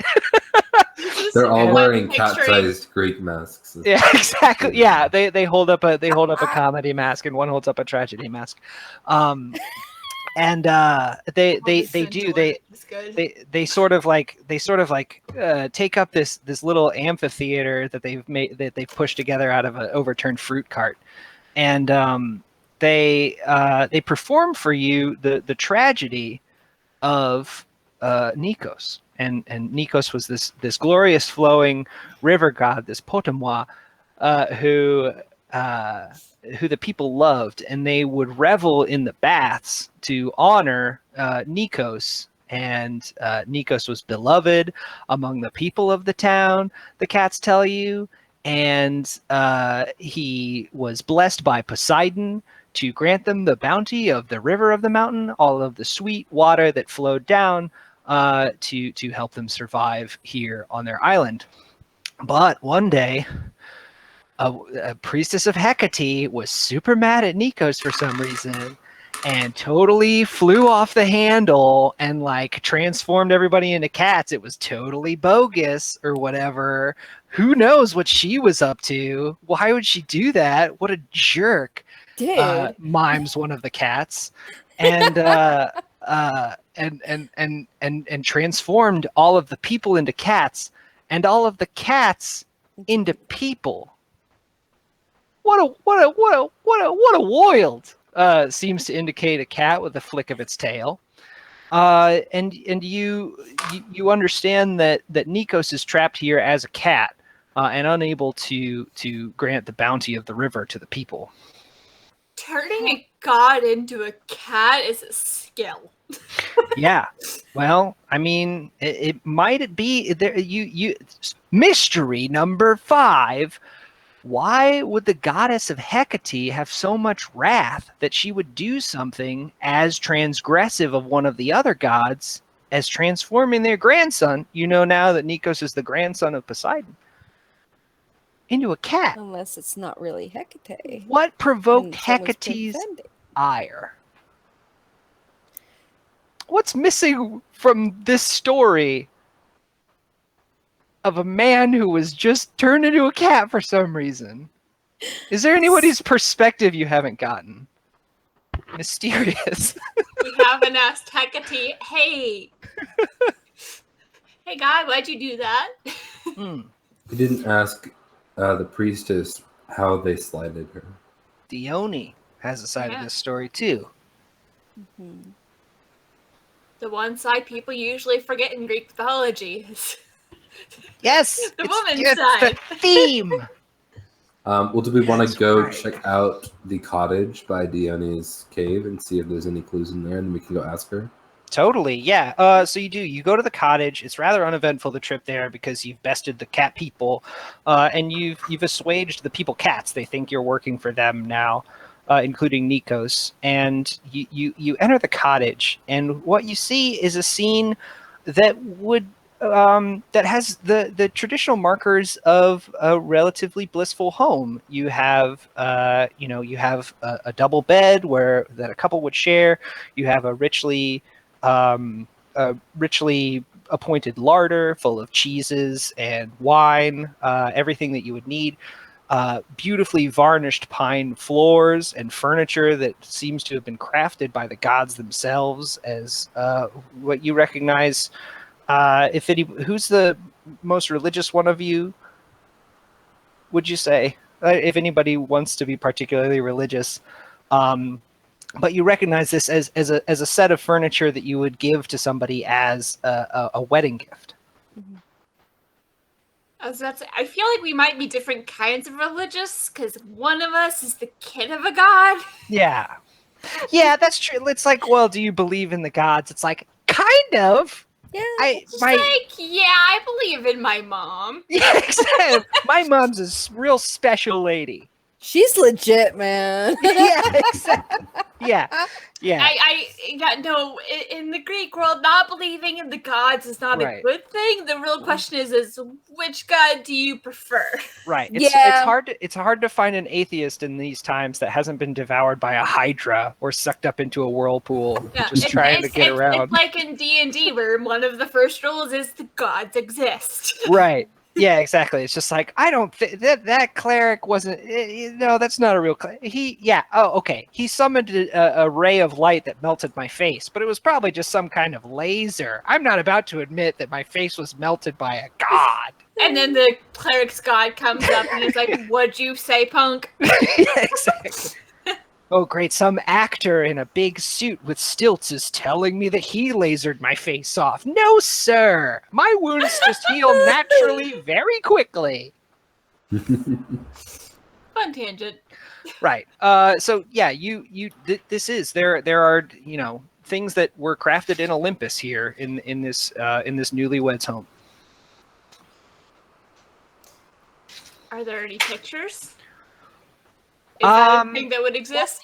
There is a painting, but it's like an idyllic scene of nymphs and whatnot. It's a painting of a wedding. You don't it could be anybody at the altar. It might be Dione, but you do recognize that it is a wedding between devotees of Hecate on one side, so like forest spirits and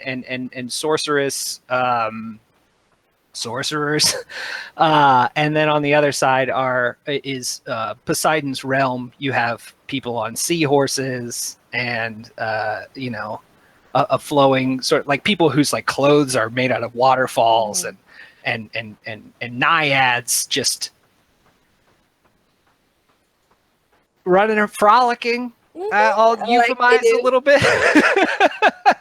So are there's clothing for a man and a woman in the house? Mm-hmm. Oh yeah. You look through the closet and you do find, for lack of a more modern term, his and hers sides of the closet. Okay. Is there maybe signs of like a domestic dispute in here?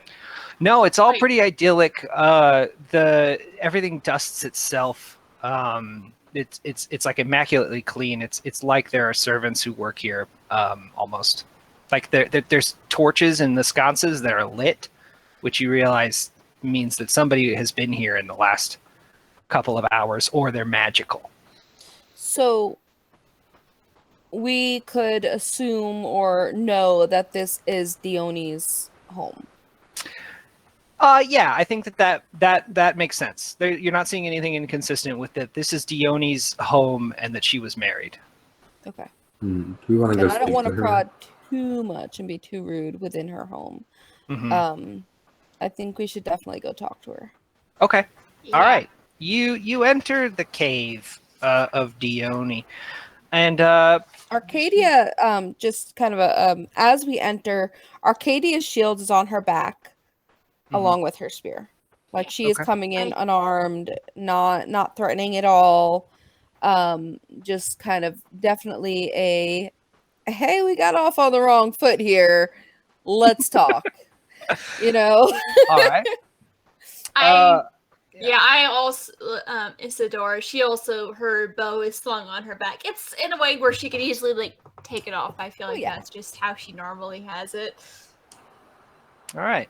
Dione is sitting there with there's one of the cat people who is literally licking their wounds, sort of like curled up beside her as she's applying an herb-laden poultice to this cat person, and she looks up at you and says, "Ah, you've returned."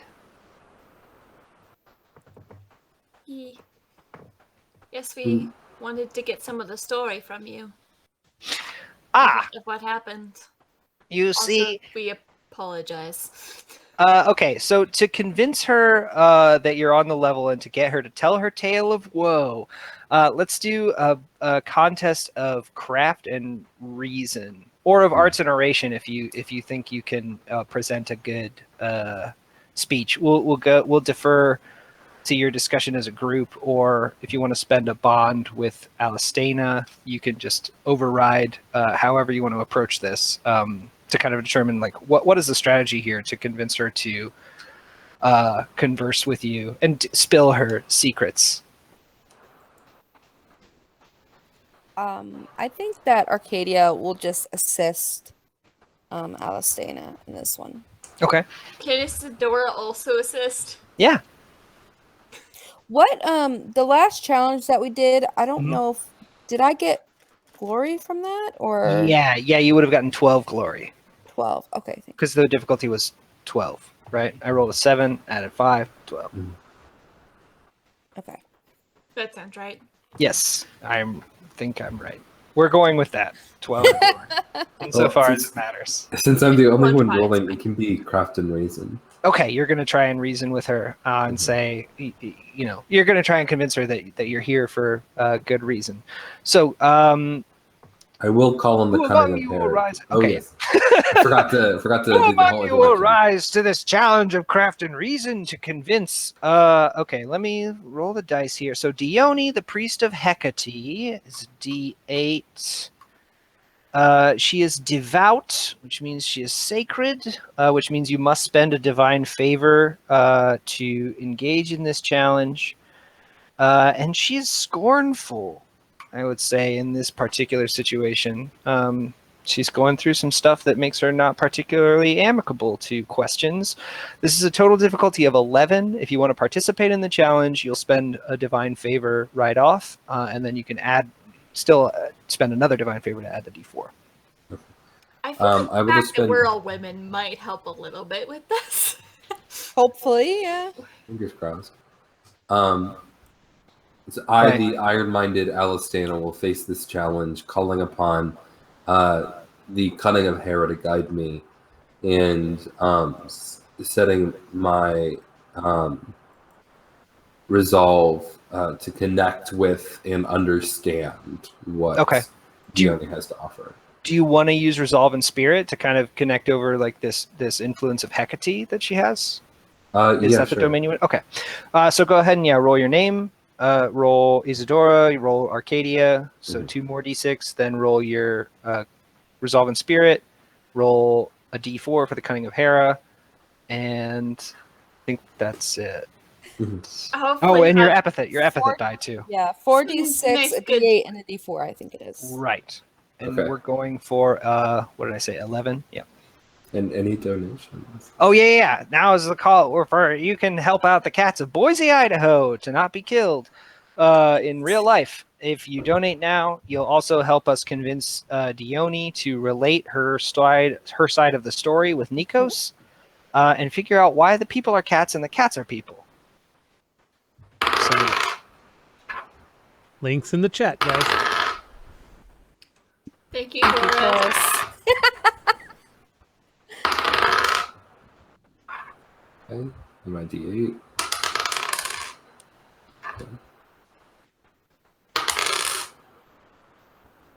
Barring any donations, it's a 15. a 15. All right, you prevail Yes. and you are best. How do you appeal to Dione's spirit to get her to tell you the story? I brought a small piece of fabric, maybe like from a dress that seems like it might have been worn at the wedding or something like that with me.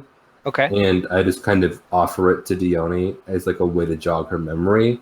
Okay. As I say, how were you slighted in the past? All right. She holds the silken fabric with an almost careless disregard for the kind of dual meaning here for her. And the dual meaning is one, it is the finery of the gods that was bestowed to her as the bride of Nikos, the grandson of an Olympian. But also the hollowness that many mortals feel in this position, where if all of your clothes are made of silk, if your socks are made of silk, then a sort of silken hanky doesn't do it for you. She relates to you the initial bliss of her marriage to Nikos as a sort of devotee of Hecate in this island of great power, where there was a literal marriage between the life-giving influence of Poseidon and Nikos and the people of Aileros. And everything was great for a while, but as Nikos grew into a more powerful god, and the celebrations of him became more and more lavish in the baths in the center of Aileros, he began to take more and more liberties with his vows of marriage, and to take more and more lovers among the town. And Hecate, who took mercy upon Dione when she cried foul because it sucked to have this person that she loved, that she took care of an entire island of people that she considered her children. Hecate cursed Nikos to become a cat, and all who bathed in the pool one day were transformed either into cats or into people, vice versa, the opposite of the one you were before. And thus was punished the tomcat Nikos to forever be a cat. Yeah, she kind of she shakes her head and says, "And now I have here my cats who are my friends, and the people of the town have their fate, which they have earned through careless devotion." That's one way to teach somebody a lesson. She laughs because it is pretty ironic. How long has it been? I pulled the cord out of my headphones. What did you say? How long has it been? Oh, it has been a year now that I've lived among only cats. And doesn't it get lonely? The person that she applied the poultice to sort of like cuddles up beside her and says, "In a way, it is. I do miss the people and their devotion to Hecate. My ministrations are far too easily appreciated. I don't feel intellectually challenged by these cat people, you see. Is there a way to reverse it on those who did not take favor with Nikos? I'm gonna ask the exact same question. If you were to leave Nikos and his lovers as cats, There's but been the rest of the sometimes town, sometimes we can lovers change of back. the gods don't exactly have a say in that. That's true too. Because there's also the how do you say no? There's also There's a like, power imbalance. but there's a lot. I think a lot of people who were changed don't deserve it, and that's why I ask how to change. I definitely don't want to change back someone who has hurt you as bad as he has. But what about those that don't deserve this? Do they not deserve to hear the words of Hecate? Alicia says in character, you could always kill Nikos the cat and then just reverse it on everybody else. I feel like killing the grandson of Poseidon is gonna piss Poseidon off. And Sure. Athena is already kind of And neck and neck with Poseidon, so yeah, and while they have survived, like while Dione and her cat people have survived for the better part of a year now, you got the impression from the cat people that, you know, there you saw a lot of dead cats, starved. Yeah. Like this situation is not tenable. Like without Nikos, everybody on this island who doesn't have a magical cabin will die. And they shouldn't be punished because he couldn't keep it in his pants. Could we find a way to maybe bind him to the river so we can't take human form? Yes. She says perhaps Or that is a make more... him take an oath of some sort, and he has to accept and make this oath if he wants to not be a cat anymore. All right. So we're going to move on to the final phase of this island, which is called the battle. There's three parts of this. So one, you're going to decide how you want to sort of resolve the strife on this. Do you want to trap? I guess. Do you want to trap Nikos in the aqueduct so that his river flows into there, but he no longer like mingles with the people, and then that'll sort of resolve Hecate's ire and bring everybody back? Maybe. Do you want to fight? Like you could fight Dione and reverse the curse by probably destroying the Hecate statue. You could. Yeah. So do you want to?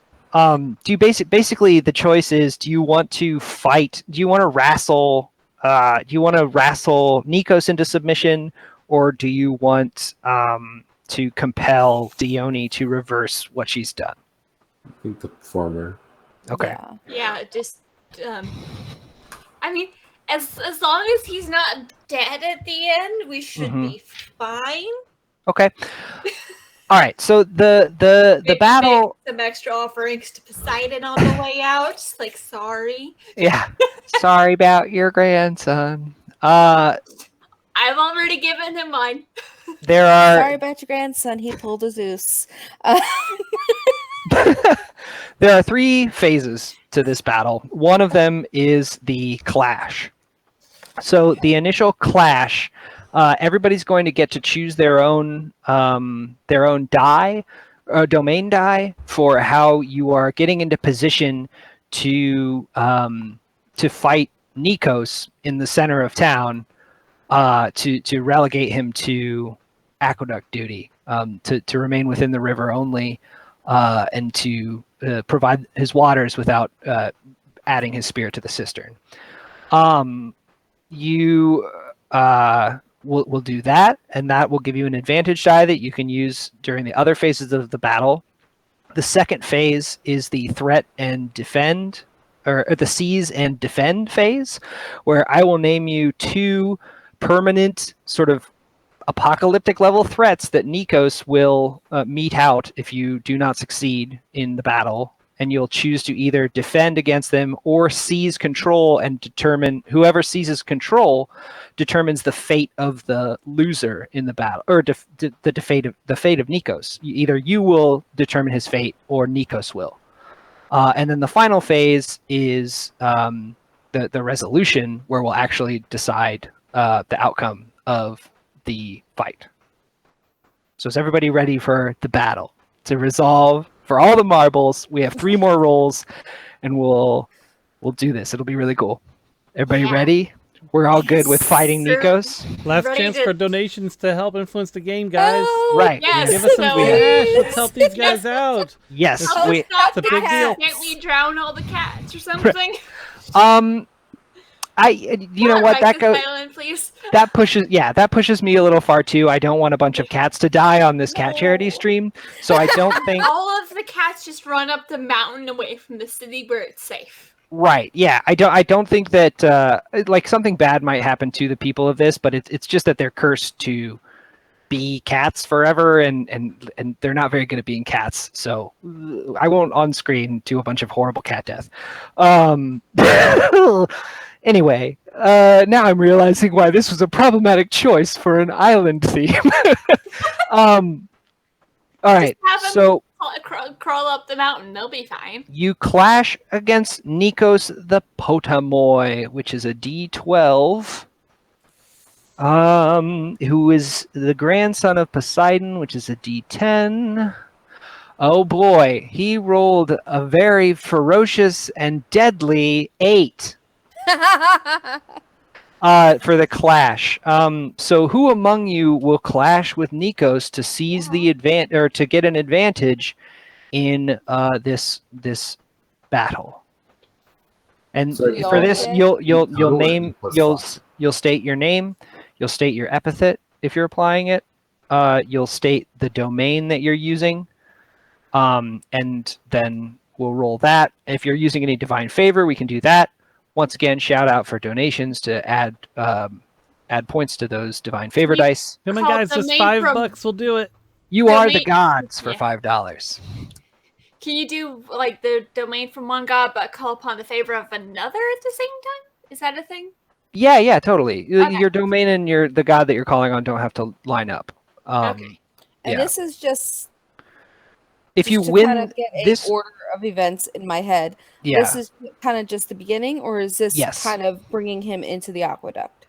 This represents the sort of initial moves in the thing, so it'll determine like how successful you are on getting the drop on him, because he's just kind of like hanging out with the cat people and like, you know, being a tomcat, and he's not really ready for you necessarily, but he might be more ready than you think. He's a god, essentially. A river god. Like, come on. How many times can we call the domain though?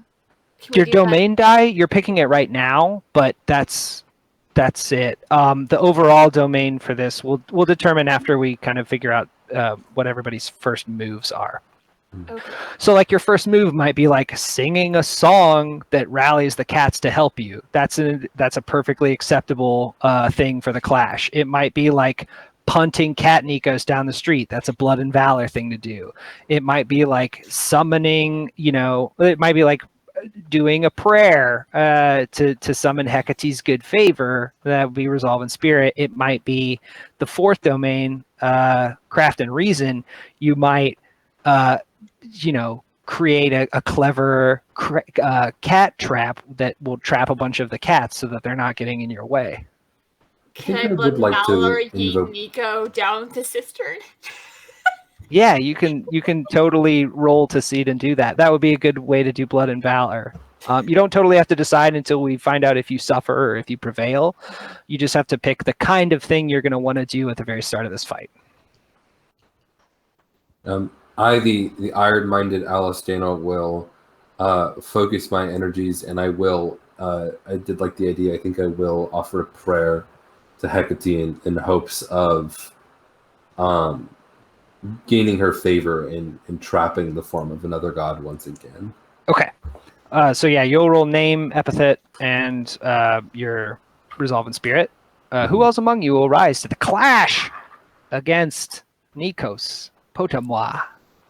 I, the Grandson owl-sided of Poseidon. Arcadia, will call upon my skills of oration and tell the tale of Dione to the rest of the cats and try and turn them against Nikos. Hell yeah.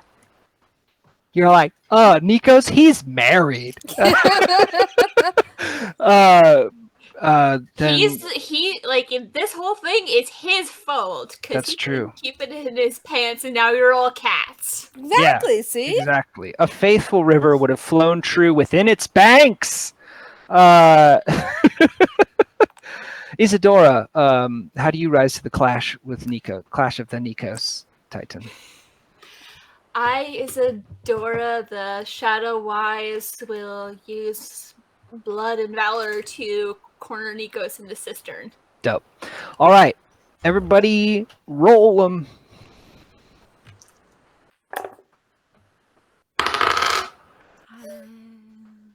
Trying to remember what all I use. You said 8 was the to beat? 8 is to beat. I rolled yes. 8. Ooh, you prevail. Whew. I got a 14. Nice. Woo! Nice. I got an 8 and a 6. I think I did that math right. Mm-hmm. 9. 9. Okay, so you all prevail. Earned. Arcadia and Alistana get 4 glory each. Isadora is best and gets 8 glory and a 1d10 advantage die for just physically dominating Nikos, just bodying him. I just Scruff of the dropped neck. it. Wait, you're the finale of this description part. Hang on. We'll do- Sorry. it's okay. Alistana, you are first to describe I what think you I did. was lowest. Oh. I was 8. Okay, yeah, and Arcadia, Alistana you are was 9. first to describe what you did. So same shield is on her back, spear is on her back, and she just kind of like, attention all people turn cats. The whole reason People you are cats. in this situation is because Nikos was married and cheated on his wife with different members of this town, and he hurt her badly. So much so that this priestess was blessed by her goddess, who decided to curse those responsible for her priestess's pain. I Turn don't Nikos away. I No? don't know. I don't know what it sounds like when cats gasp, but you hear about 1,000 cats gasp. Yeah. And she was like, Lots of cat growling. Yeah. Yep. Yeah. Yeah. You hear So one of we- them do that really grumbly, threatening, like, I don't like that. I picture some of the cats also look kind of sheepish. Yeah. Actually, yeah. One of them does like meow a sound that says, meow, meow. Know about that?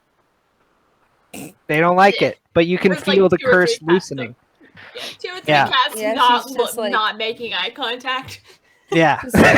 Meow. break Know about away that? from your adoration of Nikos and leave him to his own fate. Yeah. Alistana, you're next. So as my 2 compatriots kind of head out in the city to begin this conflict, I hang back in the cave Mm-hmm. and kneel at the statue of Hecate for a brief moment and place my hand on the fish bones that lay there and just Mhm. offer a prayer to Hecate to give us the power to trap Nico once again, but in a different and less harmful form. Okay, your hair is pushed back by this incredible like lancing heat of Hecate's fury, but you feel as it blows past you, just this kind of cool center to it, where Hecate begins to reason that she cannot kill everyone on Ileros to slake her bloodlust for this corruptible Potamoy. So yeah, her ire eases. Brianna, you are best. How does Isadora just punt Nico's cat? Okay. So Isadora doesn't punch him at first. Okay. Like she's like kind of picks him up like she's gonna pet him, and then like starts like grabbing the scruff of his neck. Is basically like, you know what you did. Yeah, I think You yeah. broke your oath. You're You damned your people. And she starts like lifting up and says, "This is your fault. And these people don't deserve to suffer because of you." And then she just throws him down the cistern as hard as she can. all right. You do. You're holding Nikos up in front of you by the scruff of the This neck. is a god that's trapped Yeah. in the cat, not just a cat that I'm chucking down a well. Yeah, just staring right into Nikos's eyes, like at arm's length, and he's kind of kicking his feet, trying to scratch at you. And you give him the whole lecture, and then just throw him backwards, and he kind of flips around and does that cool cat twist thing where he's going to land on all fours, but he lands right in one of these shallow, tepid baths. Oh, and he hates it. He's a cat now, and he's all wet, and he's like, "Meow!" Jumps, like does a 4-paw push, jumps out of the water, and starts licking himself, and he realizes that he's in the waters that he's called home, these waters that come from him. And as Hecate's ire is soothed, so you do get a D10 advantage die for having totally dominated Nikos. He fears you in a way that cat god down. Well, cat dog. Yeah. I can talk. yeah, his embarrassment and his spirit are both broken by the dominance that you have demonstrated. But as Hecate's ire cools and the cat crowd is more loosely following the strictures of their transformation and are starting to like say stuff and cheer, I think that you see the back half of Nikos grow into an immense serpent's tail, and the front half of Nikos the cat turns into hands and arms and this like rippling physique with water geysering up out of his hair and filling all of the baths, and glowing eyes lit up with the like the lightning over a calm sea. And thesis is just like, oh shit. yeah, and as this soaking wet beefcake with a snake tail uncurls, you are unsettled by the beautiful visage of a terrible, murderous god who has been scorned and yeeted into a pit. The threat now is Nikos. Like his tail begins to writhe and slap at the ground, and he might squash a lot of people who have turned from cats into people. The people cats are turning back into humans, but they might get squashed. So that's one threat. The second threat is that if Hecate's ire does not fully go, then the transformation will go off half-cocked, and you won't have an island of people cats and cat people anymore. You'll have an island of cat-people who are stuck halfway through the transition in a real Hermione Granger, and I know that property has its own baggage kind of way, but you don't want to be half transformed. I think that's not good, regardless of your opinion on Harry Potter. So don't let that happen necessarily. But those are the two threats we're dealing with. So each of you needs to choose now between one, there is a seize, where you will be in control of the fate of Nikos if you win at that roll. And then there is the defend, where each person who prevails in a defend can choose to eliminate one of the permanent consequences of this island, to this island. We have to pick one or the other. Yes, you have to either seize or defend. Okay. I, the owl-sided Arcadia, will use the ingenuity granted to me by Hephaestus to keep people from being killed. Okay, so you're From being defending. squished, yes. Yeah, and you don't have to pick a consequence until we find out how many consequences are successful. Cool. And then who else among you will defend the island? I, the iron-minded. Defend. Sorry.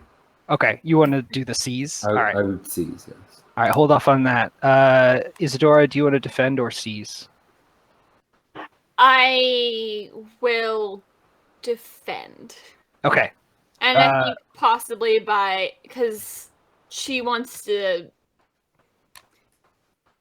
I think I might defend by attacking him. Mm-hmm. Yeah, that's totally fine. He's still suffering, so she's like, Yeah. okay, good. He's still getting what he deserves. I think all of this is going to wind up being a blood and valor because he's actually physically fighting you.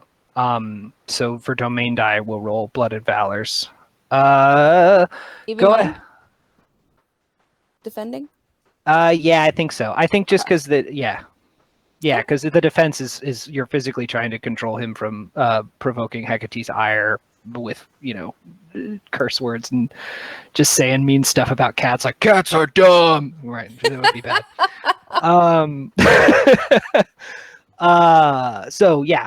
Go ahead and let's roll our defenses. If there's anybody who wants to donate to save the cats of Boise, Idaho, you can add to the divine favor rolls that we've got here. Oh, and this is against. Oh, hang on. Oh Lord. Nikos the Potamoi is a massive grandson of Poseidon, who is mythic. So you'll mark Pathos just to participate in this roll. And you will mark Pathos if you suffer as well. But the difficulty here is a 5. I rolled a 7 on his D10, and his D4 only pulled up, or his D12 only pulled up a 4. So, close one. Good. Nikos is doing Olympus poorly. Should I roll as well, or should It's been a while since We'll do he's the been C's gone. after. Okay. Yes.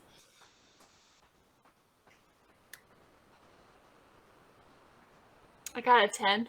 A got a 10? A 10? 10. I rolled 2 6. Well, no, I got a 9. A no, 9? Sorry. I rolled 2 6s and a 3. God, I can't math today. So Okay. 12, 13, 14, 15. Jeez. Oh, Louise. 15. I can't Wait, math. 2 6s and a 3 is 6, 15. 6, 12, Yes. and 3. Yeah. So you prevail, Yeah. And I and you got suffer. Yeah. Okay, Because so I'm wait, what am I rolling for that? I think I so it'll be your name, your blood and valor, your epithet. Then if you roll the divine favor, you do that. Does she get her You also- D10? You also have your advantage die if you want to use that. I'm gonna use Or that. I'll so let I you use don't it fail. retrospectively. That's fine. Cool. I got a 9. Perfect. Okay. Yeah. I did real good. Not exactly, not the letter of the law, but the spirit of the law certainly. I So think that's a that. 19. Okay. So Yeah. yeah, you are best. You get 12 glory. I hit him in Arcadia, embarrassing places. Arcadia, you get 6 glory. Which consequence do you defend against, and how does that look? Oh, me. So yeah, she is definitely defending against people being squished as they're trying to transform. Okay. And she will do that by kind of holding her shield wherever she sees his tail, Okay. kind of moving to smack down on people. She's Yeah. gonna get under it and let it hit the shield instead of the people. Okay, yeah, I think that his trunk-like tail muscularly slaps against your shield and rings out this glorious tone. And as the people behind you roll around, shedding their fur and trading it for clothing, it's one of those transformations where whatever they were wearing, they just transform back into it. The people as they're behind you. transforming, she's like, "Run!" Yeah, the people behind you are scrambling away. Some of them on 2 cat legs attached to a person, which is really awkward. But they're kind of crawling and pushing Oh, and that's rolling. disturbing. That's disturbing. I hate There's it. a little bit of body horror, but it's just for a second. They then fully transform and move away. You have prevented the smushing of people. Isadora, you keep this fight going so much that Hecate has faith that you can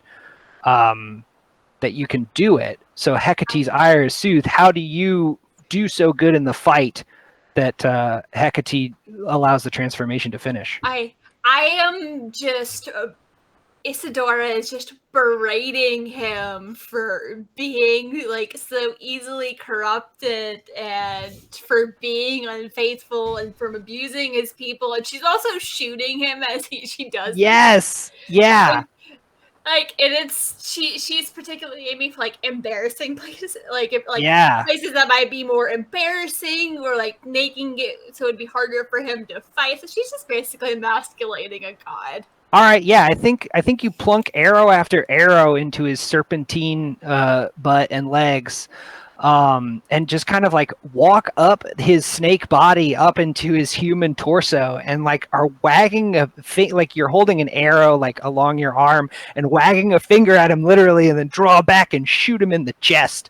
And he's like, ow! I think there are a couple of times when she doesn't even shoot; she just takes an arrow and stabs. Yeah, just climbing up his serpent body like. Arrow.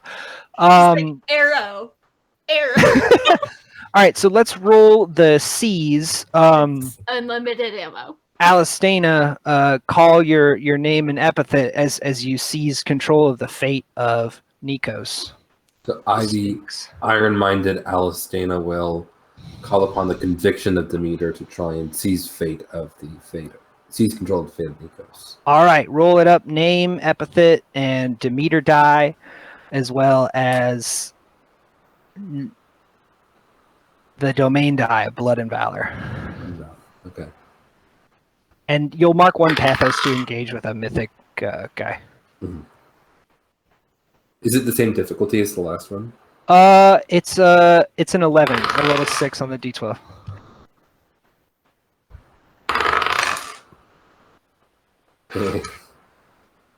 Donation.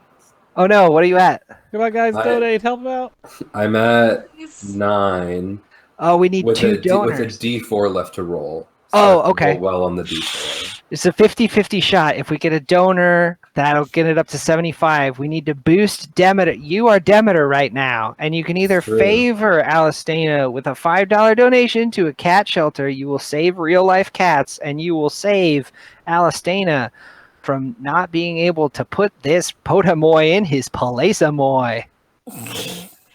So we'll pause for a minute. Please get the donations. Save the kitties. Save the kitties. Yes. $5. I also feel like the cats that were turned into people aren't having a particularly great time being people either. They're morphing back into cats in that cave somehow, and it's getting a lot less creepy in there. That's a benefit. Right, exactly. It's they not can as go weird. back to being cats, which means they're more liquid. I imagine they've gotten a lot of bumps and bruises trying to fit in places they don't fit anymore. Yeah, they don't have whiskers to measure things. They keep trying to put their butt on people as like a nice thing, and it's just weird. Yeah, that's a lot more awkward to people. Right. All right, I think we can. Yeah. I think we can roll the D4 and see who controls the fate of Nikos at the end of this. Indeed. That's a 4. Yes. Yes! All right, so you can determine the fate of Nikos if you win the next thing. What is at stake? What is, if you win? How would you have me rule that Nikos is punished? So I am. It can be death. It can be imprisonment in the river. It can be a third thing. Up to you. So as Nikos is being pelted by arrows, I'm taking the opportunity to kind of walk up to him while he's distracted from the front and just kind of trying my best to just carve his form away Nice. attempt to dissipate him physically into water. Okay. And so if we win the next contest, he'll lose his avatar and just become water and be imprisoned in the river. Whoa. Okay, cool. So now we move on to the very final battle. I wish I remembered what it was actually called. I have the book here, but you're gonna decide your name, your epithet, any divine favor you want to use, and you're up against. Hang on. Let me read all of Nikos' specific names because there's power in names. Nikos the Potamoi, roll a d12, who is massive, and the grandson of Poseidon. The difficulty is 15. I rolled a 10 on grandson of Poseidon, and you'll mark a pathos to participate in this. Oh, and If we have more Alistana, than one you got favor from the same god, 11. can we use 2 favor from the same god, or are we only allowed to use 1? You can use 2, but you'll be rolling the d4s and then only adding the higher one. Okay. I think. I don't remember if that is a real rule, if you can use it and roll the higher or not. But Basically, you get advantage. right, advantage on your extra d4. Oh, it's the finale. That's the name of this special battle. And you said that I got something from the last battle. Was it just glory or? Oh yeah, you got 11 glory for beating that challenge rating of 11. For winning the seas. So can we use a divine favor and a bond Mm-hmm. Yep. from the same god? Yep. Do we still technically have a bond with Nikos? Yeah. But no, it was used. Yeah, it was used. Oh, yeah. Yeah, you used your bond when you called on him to tell you his tale of woe. And it compelled him to tell you. But he lied. He lied. What a jerk. What a sexy, snaky jerk. Yeah. I thought that was how we... Good. Yeah, I couldn't remember. What are we doing? I'm so lost. Okay, Oh, this is the finale. So it's a blood and valor contest against Nikos. If you win, Nikos will be trapped in the river, incorporeal, forever, serving the people of Ileros. If you lose, Nikos wins. And do you have a bond with your god if it's you just serve them, or is that just for the kids of the gods? It's just for demigods. You have bonds with your allies, though, so you can call on them and add their name die to your pool. And I will do that with both of my allies, Okay. with each of you. Because We I'm both do immortal, that with so both of our allies? Yep. Yeah, you can also use a bond to prevent harm or to override somebody. If there's like a conflict in how you want to address the problem, you can call on a bond to determine like the domain or the course of action. But the bond die is a d6, yes, everybody's name die that you would borrow is a d6. and the one to Athena is also a d6. Is a d12. Ooh. Athena's a d12. I'm gonna change that one up. And which one for Artemis?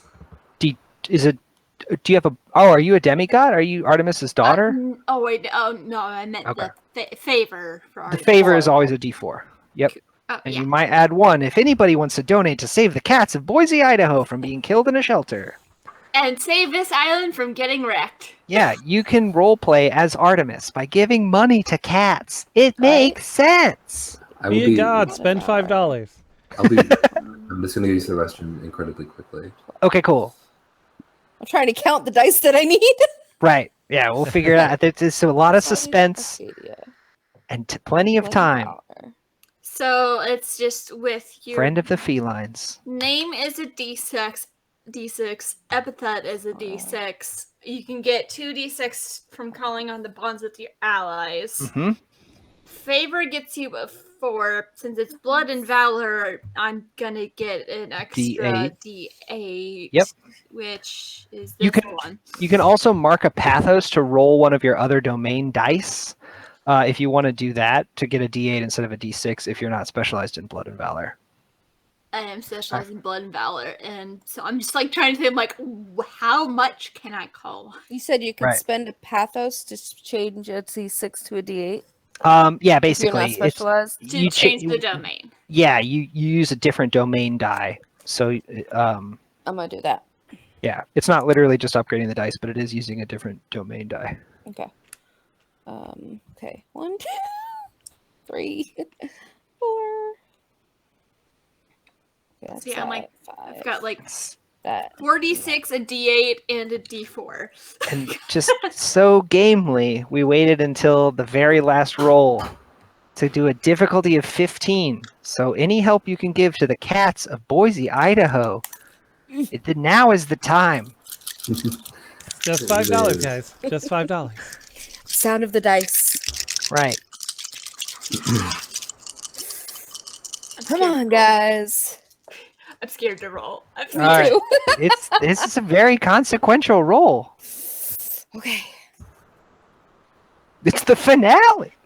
It's huge. Oh, and we all have. Do we have to do our declarations too? Yeah. Oh yeah, let's go ahead and run through them again just for Mhm. drama. So we'll start with whoever wants to start. Who among you will rise to the contest of blood and valor with the massive grandson of Poseidon? That's right, you know him. Some of you have loved him. Wink. The totem boy, I love it. Nikos. I think Isadora is going to start. I'm Isadora, shadow wise, servant of Artemis, will accept this challenge and use the precision of the god I serve to make sure Nikos is no longer able to mess around or Get him. cause harm to these people. So All he will right. get the punishment he deserves. I, the outsited Arcadia, daughter of Athena, will call upon my bond with Athena and the divine favor of wisdom to outsmart this being That keeps like and save this island.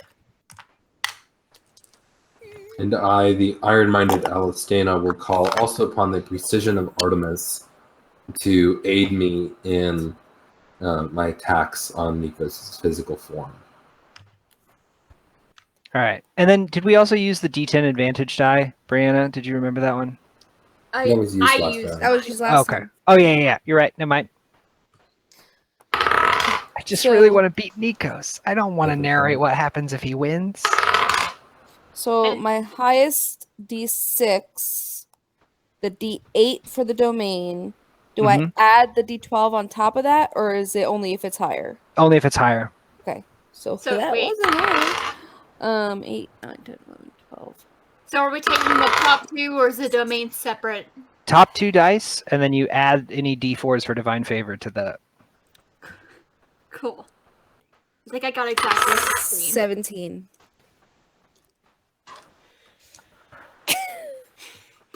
I rolled a 6 on the highest, Oh an 8 man! on the domain die, and a Wow. 3 on my domain favor. Yes. I got a 6, a 5, and then a 4. Nice.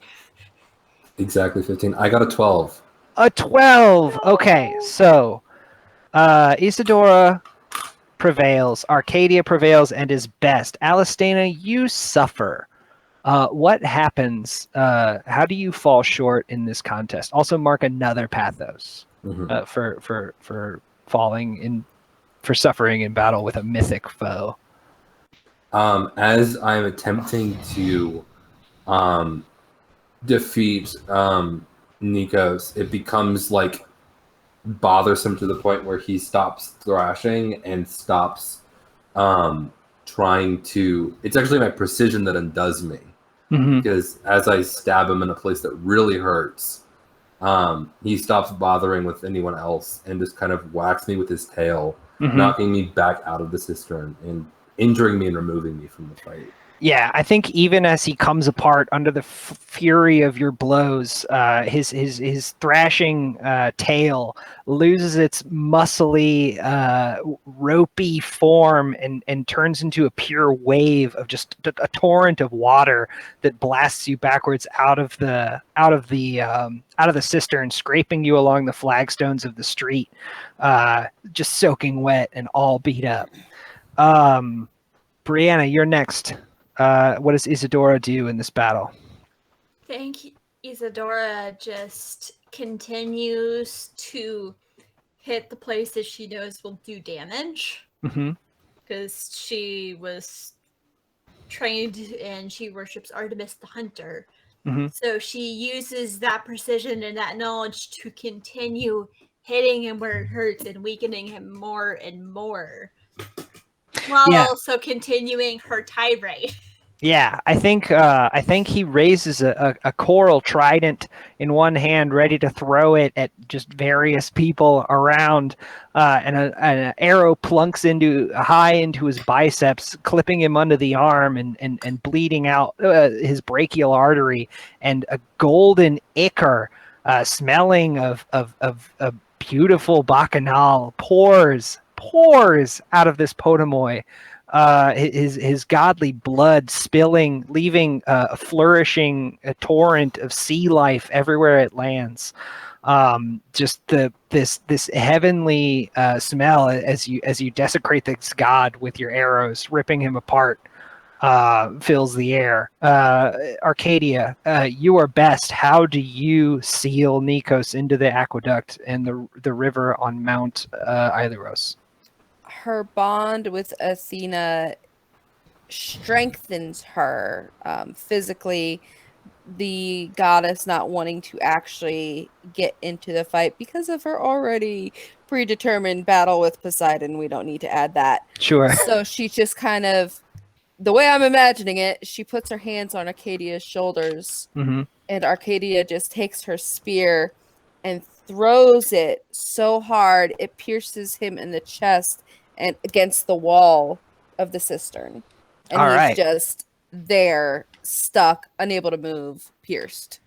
Yeah, I think as you raise your spear behind you, you feel it lift up out of your hands, and into your hands is inserted from behind you this divine spear by Athena, whose silver eyes look upon you from Olympus, and you take this newly perfectly balanced weapon that feels like air in your hands, and you whoosh it forward with the full power of your body, creating a perfect triangle, supporting a beautiful line. As your arm aligns with the follow through, you point right at Nikos and pin him through the heart. And a torrent of golden ichor spills from his chest as he explodes into water, filling the baths with fresh water, filling the fountain with drinking water. And from atop the mountain, you see a river of clean, pure, sweet water trickle down and fill into a torrent. And as it fills the cistern, the people who have transformed back into people hold aloft the cats who have transformed back into cats, and they're just patting them. Oh, they're friends.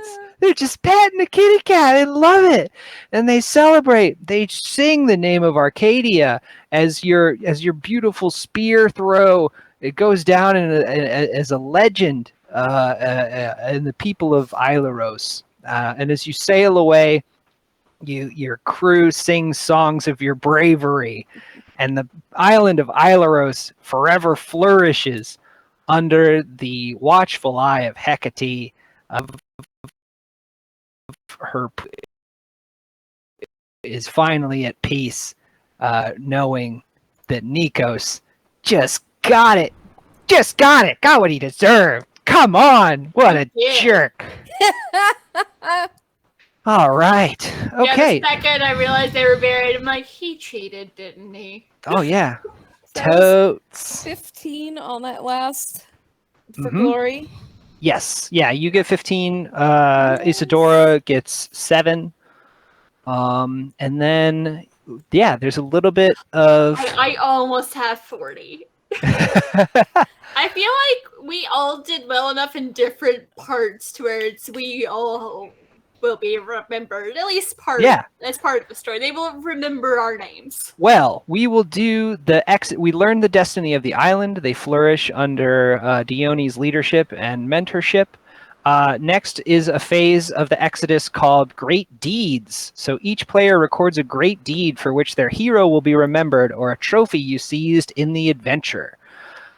So this is something that in a future island you could use it as an advantage die, but let's just celebrate right now. What's a thing that your character did that you think was super cool, or what's a trophy you can take from the island of Islaros that you can remember your adventure by? I yeeted a god down a well. Yeah. Yes. True. I helped put him in his place and challenged him with all the crap he did. Yeah, you could write down Tosser of Nikos as your great Yeeter deed. of gods. Yeah, and when you called your name in a future role, yeah, you could say, Isadora, Yeeter of Gods, the Shadow Wise, and you would get a certain amount of extra rolls. So that's how that works. If anybody's interested in how this game would go if we kept playing, but hell yeah, you threw Nikos right in that pit. Eat it. Then Arcadia, what great deed do you commemorate?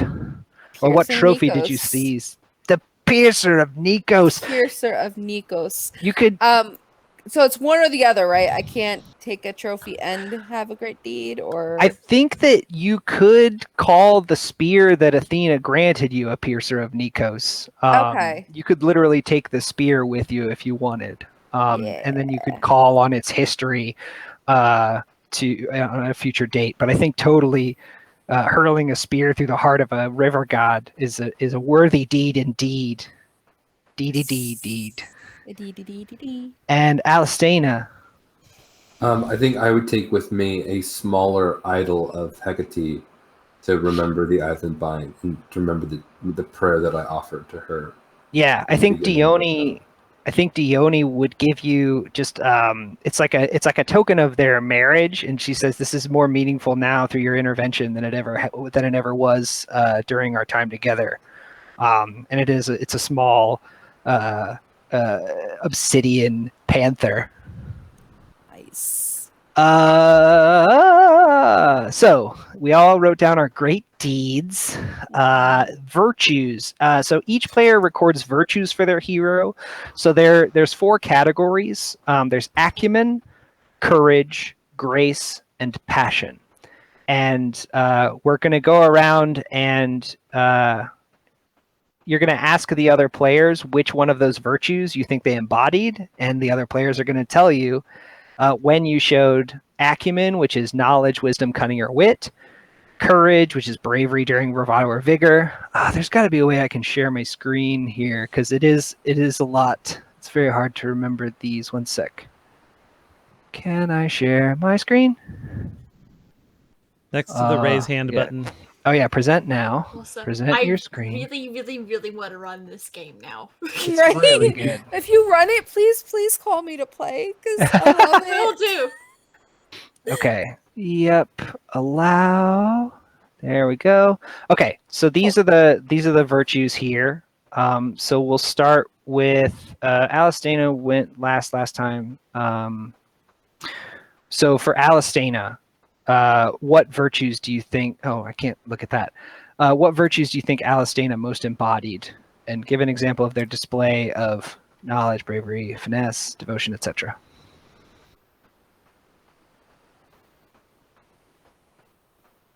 And this is for Isadora and Arcadia to decide. Okay. Compliment each other. It's the rules. Oh my goodness. Okay. I have the book in front of me too, so I wanted to scroll Alright. down to read it easily. Oh yeah, it's page 41. Hmm. I would say Grace. Okay. Definitely Grace. She definitely displayed compassion for Dione, care for her goddess, Hecate, and just kind of kept a calm mind and patience throughout the whole journey. Definitely. And I'm torn between the passion and the acumen. Also, if I mute myself for seconds, because I can't decide if I'm gonna actually have to sneeze or not. Okay.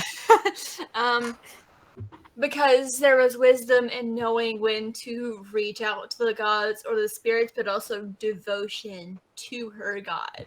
Okay. The Yeah, I dual think thing. Yeah. acumen and grace is a good Yeah. summary. All right. Let's do Isadora now.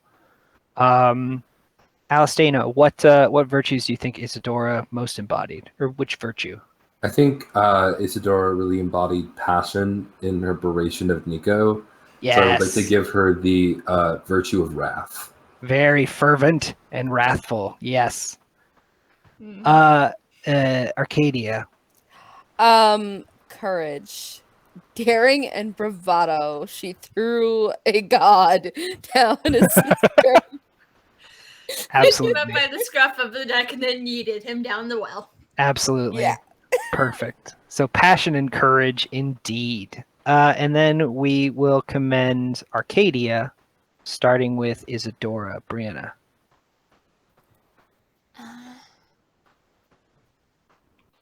I want to say there was also a lot of bravery there.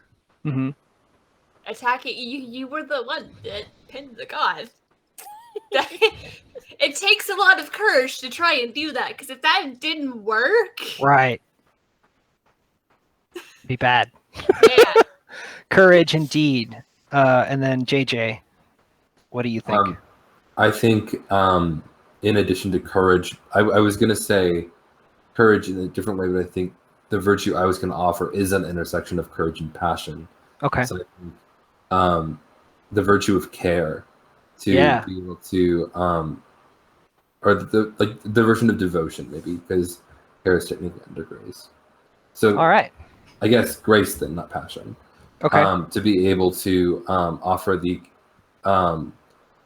people defense in their time of need, instead of charging headlong into battle, even though she eventually did deal the final blow. Yeah. To have the courage not only to somewhat slay a god, but also to protect and defend and put her life in harm's way. Yeah, Defending and the and people of the village. and to sort of throw her lot in with those who are unfavored by the gods by protecting the people cats. Very much so. All right, so courage and grace indeed. So then, if you want to change it, we'll skip the reflection phase where you decide if your hero's epithet no longer applies. Mine changes. Oh, okay. What do you think after playing your character, after living in your character for a little bit, what do you think her new epithet is? I would say it's now Alistina of Resolute Heart. Nice. Yeah, Okay. I like that. Resolute hearted.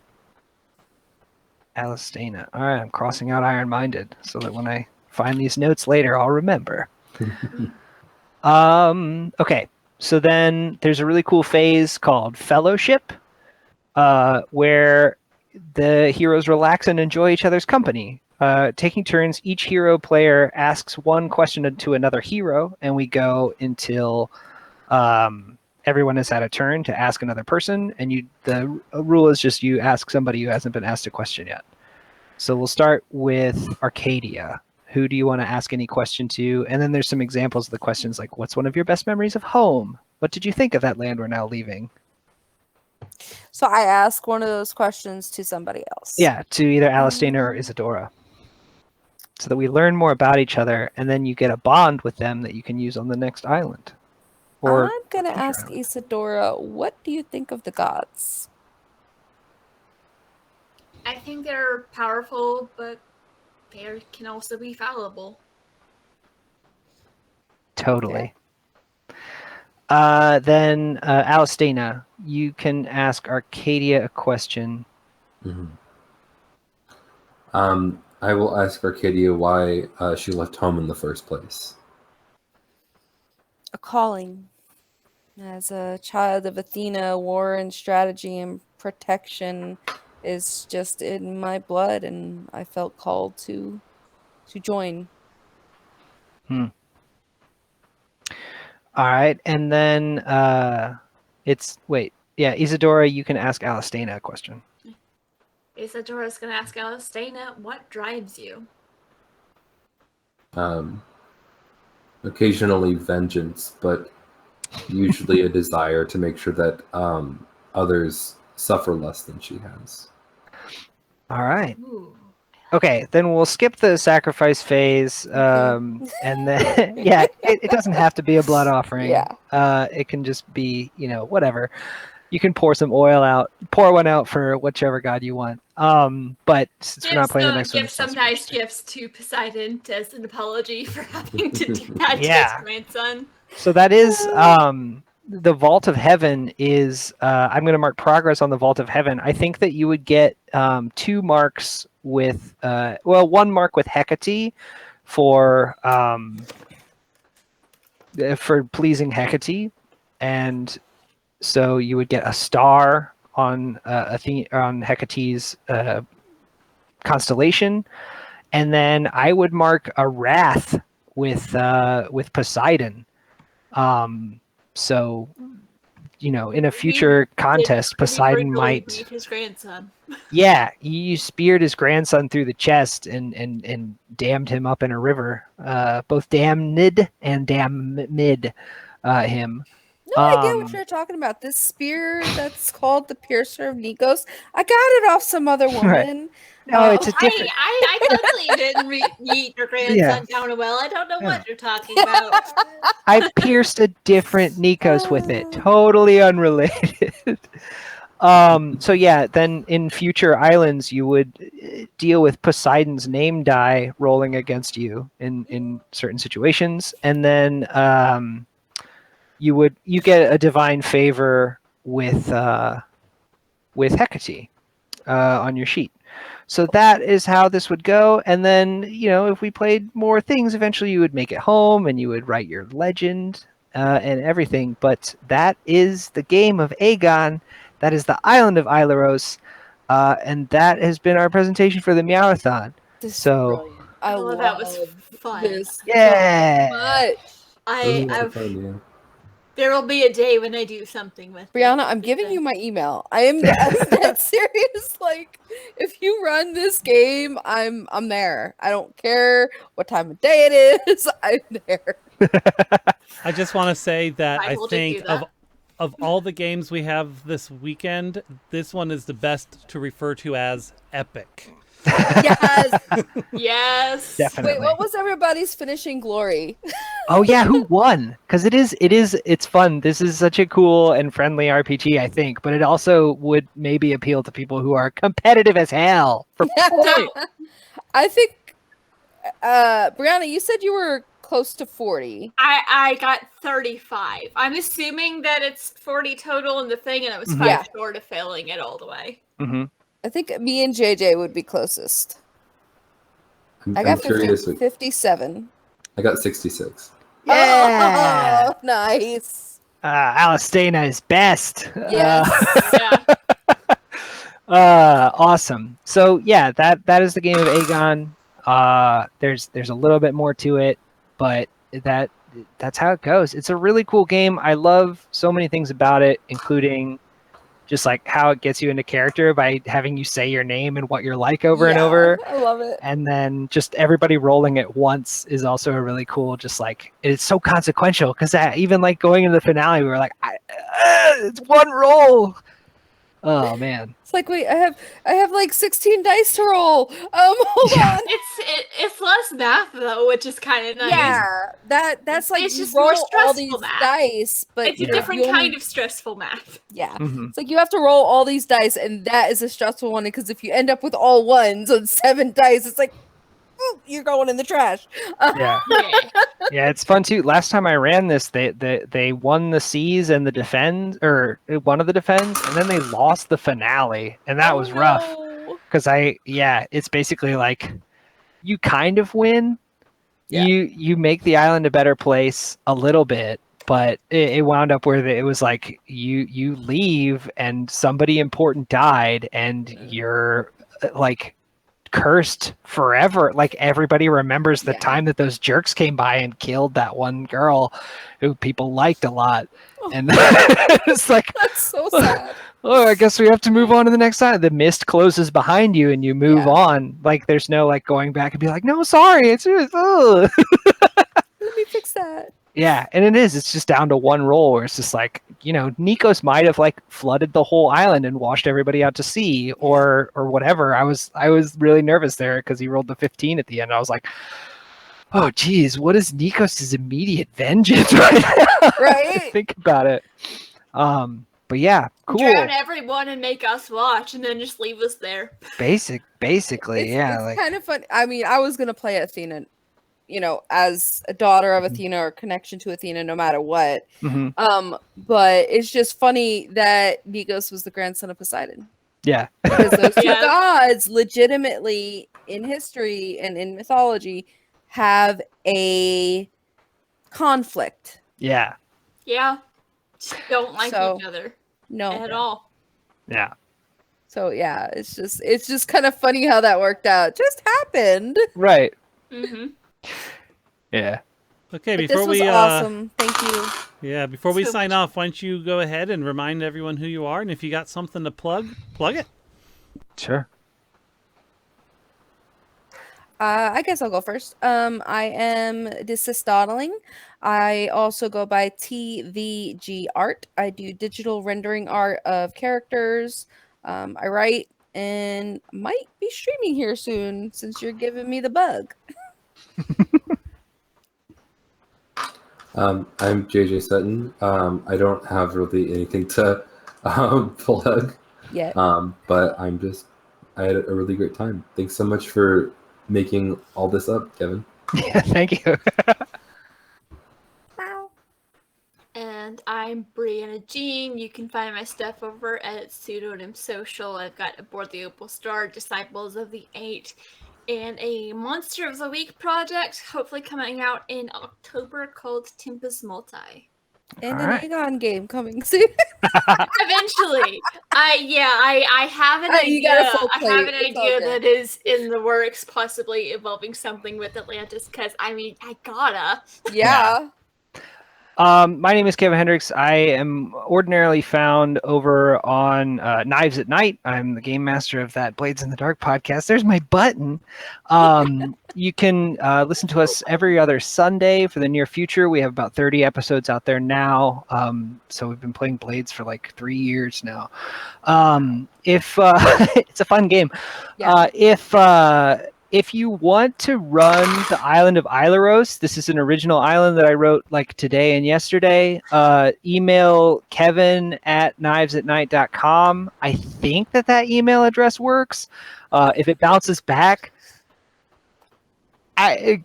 tweet at me. That's what it is. If the email address doesn't work, then find me on Twitter @knivesatnight. And I will send you my notes that I have from this, because I think you could almost run it by watching this and reading my notes. But yeah, definitely buy this game. It is like a brand new game. It's cutting edge. Sean Nittner and John Harper, who wrote this, are TTRPG heroes of mine, and you should definitely check out their stuff. Check out Forged in the Dark. Check out, and save cats. Damn it! Yes. They're nice. Yes. They're important when they're not walking behind my head and pulling my hair.